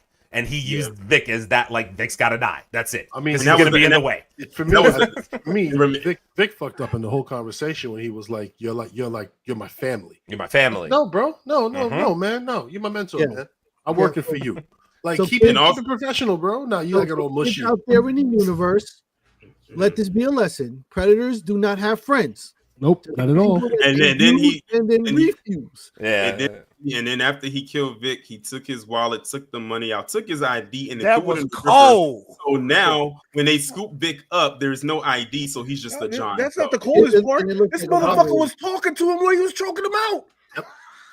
This motherfucker said that you did a really good fucking job, Vic. That's the killer. That's that killer business right there. Like, I'm holding you down. I'm killing you. You did a real good job, and I couldn't have done this without you. And I appreciate you. Yo, you a good dude. I love you, though, but you gotta go. Diabolical behavior. Diabolical behavior. What the fuck? I love you, but you got to go. I love you. Yo. You gotta go. Yo, and then straight from that scene, you jump right to him being up in the goddamn the penthouse with the suit and the top hat. My man hold up. Wait a minute. Out the rollie. Wait a minute. You forgot one part. Before we get to that part, it goes back to What, Arkham? Arkham. Okay. And that's when Dr. Yeah. Julian comes in and he gives her some mail. Then he hands her a black envelope and he said it's from a woman named Selena, who is your half sister. Selena Kyle. Selena Kyle. So and then she opens it up and she reads it, but we don't know what's being read. But we know Sophia likes it because she had a smile on her face after she read it. So now we Selena Kyle is Catwoman. Yeah, I said now they about to team up. Yeah, that's setting her up to be in Batman too. But That's setting her up to be in there. Okay, so help me out. Man, hold on, man. Maybe I'm forgetting. In the Batman, Yes. we had a Catwoman, yeah. Mm-hmm. Yeah. What was her real name? Selena Kyle. So Carmine like that. Carmine like that brown sugar. What? Yeah, as a matter of fact, if you remember in one of the episode where I think it was episode 4, which was Sophia's episode, when it was listing all the names of the women that he killed, he mentioned Selena Kyle's mother, whose name is Maria Kyle. Yeah. So that was one. So he killed Selena's mother. Yes. So that's why she was going after him in the Batman, because she said Carmine Falcone, who was my dad, killed my mother, and they brought it up in episode 4. So we gotta that is Batman number 1, by the way. Yeah, Batman number But 1. hold on, that kind of throws me off now since y'all brought that up. Where was she in the events of this movie? She drove away. She was Fast and Furious. No, you know what she was. You know what she was. You know how everybody keeps asking. But now she's coming. But she's coming back for family. She's coming back for family, literally. Family. You know what? No, you know what she was. Bars. You know what she was. Well, her and because everyone kept asking, "Where's Batman and where's Catwoman?" I said, "I'll tell you where they were. They were both in Bloodhaven, and Batman was petting that kitty cat. That's where he was up in Bloodhaven. That's where they was at. He wasn't no Bloodhaven. She bounced out. He was. Hey, listen, but when she might have spun the block. You don't know also, that. Another thing that was very important when Pittman was taking off his suit and he's back in his apartment in the penthouse, right? He goes see his mom's. His mom is in the other room. That was also diabolical too, because she said she did not want to live like that. Exactly. She said if I ever get to that state, pull the plug. Yeah, but also you get her. You get a tear. You get that. Yeah. You get a little thug tear. You get that tear. Yeah. So she can still. At some point, somehow she knows. She knows what's going on. I don't think she fake. I think she faking. I don't think she really. No, she had a stroke. You can have a stroke and be aware and not be able to move and be paralyzed. But also too, notice too, like when he came back with the purple Rolls Royce, and he came in there. He came in with the suit. When I saw that, I'm not even going to lie. I said, "Oh snap! He got the whole penguin tie. He got the suit, the tie, the jacket. He had the top hat, and top hat, bro." But then did y'all know? But did y'all notice though when he put and it was real clear. If you blink, you would have missed it. When he put the top hat down before he walked into the penthouse, it had a container, and in the container was a bunch of umbrellas. I said, so they got. I didn't see that. Yeah, that's what I said. Missed Blink, that. you would have missed it. It was a bunch of umbrellas sitting right there in the container. And even more diabolical, he goes into the dance room or the room with the music playing, and you see a woman dressed like his mother. I'm like, wait a minute, I just saw his mother right there. I was like, who is this woman? It was Eve. It's a purely transactional relationship. It go back to Big Chase said though, it's that love husband affair with his mother. Oedipus, man. Mm-hmm. Yeah. Mm-hmm. Yeah, right. And then they're dancing, and they pan off, and then all of a sudden you look up in the sky, and what do you see? Flash up the bat signal. It's not a signal, motherfucker. It's not a signal. It's a warning. It's not a signal. The whole fucking he walked like 10 blocks in fucking Gotham, fucking shithole ass Gotham. Yeah. Which also the whole fucking season. We don't need a goddamn bat signal. You a piece of shit superhero. That's why Superman called your shit a shithole. Leo, I'm right there with you. Now, hot take. That back signal was cheesy, man. That was cheesy. Fuck yeah. That was cheesy. That Batman cheesy. That's why. which means we also indirectly saw. Well, we didn't see, but we kind of indirectly saw Gordon, because we know he's the one that turns on the signal. The signal. Yeah, but also, it should have had a whole bunch of sprinkles at the end of it. Well, wrong movie. Listen, Leo, Wrong bro, movie. listen. I don't know what you saw, but like at the end of the day, everybody's like, "Oh, where's the Batman? Oh, city blocks are blowing up." This motherfucker needed training. He's in training. After season 1, he needs training. He's about to get his ass whooped in the Batman 2. If it's a Court of Owls, I'm telling you, bro. You're looking forward to it. I'm telling him, yeah, 100%. He's gonna get no, but you know what? But you know what? Also, he takes C4 to the face, so like it doesn't even really fucking matter at the end of the day. You know what I'm saying? Double barrel shotgun. So it is what it is. Let me get some comments here because we got some catching up to do here. But black and yellow dress, huh, fellas? We don't comment about that. That's Federal J. We didn't say nothing about that. We don't know what you're talking about.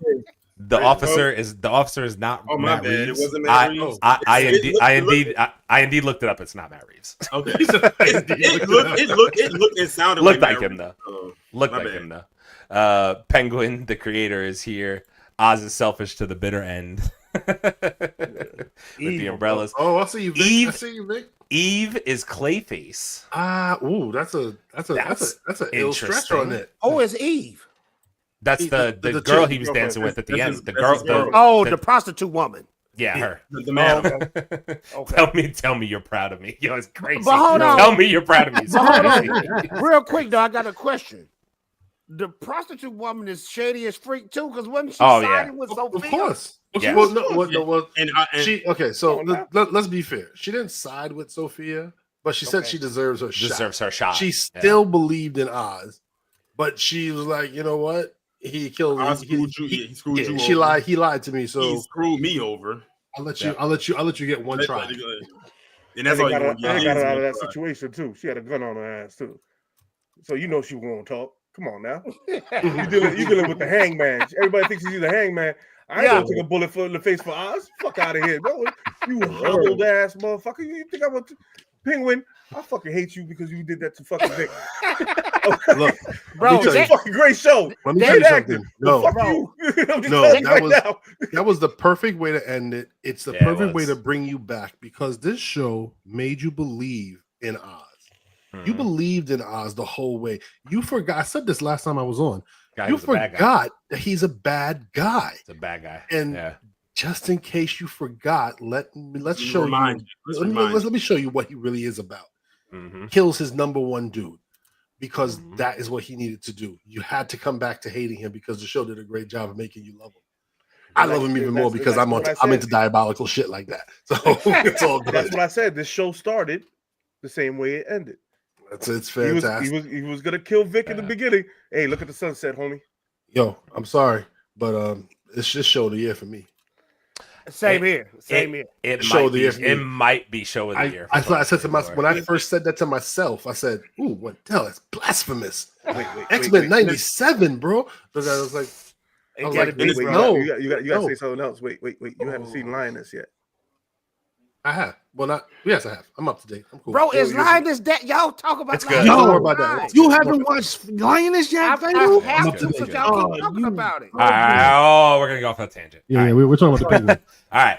Anyway, that's gonna do it for our finale of the Penguin. We've been rocking with us for 2.5 hours tonight. Fatal, Thorian, we appreciate you guys hanging out with us tonight. You're welcome, man. It's been a lot of fun. We'll try to stop by as much as I can. It's been a lot of fun. If you've been here the whole time, we appreciate you. Obviously, drop a like, tell a friend to tell a friend. I'm not plugging all the socials. I don't have enough time. Anyway, we're gonna catch you guys next week. I think maybe the next thing we cover is there's no other shows coming out to Creature Commandos. Wonder Man. We're gonna cover Wonder Man. On that note, that's one. That's one. That's one. And that don't come out. And that don't come out to next year. And that don't come out to next year. I'm back. Creature Commandos in 2 weeks. Yeah. Oh. DC is back. I mean, it's animated. So I just realized. DC elsewhere never went nowhere until you fucked up with Falia. Creature Commandos followed by What If. That's where we got to end the year. Creature Commandos is James Gunn DCU. Yeah. That'll be the first thing we get to really truly rate him on. So that'll be all right. No, that's DC Animation. He ain't getting no fucking credit for that. Fuck that. All right, guys. He announced it, so it's his. All right, we're gonna catch you guys in episode 142. We appreciate you hanging out with us. Peace. For the rest of the guys, have a good night. Peace. Bye. Deuces.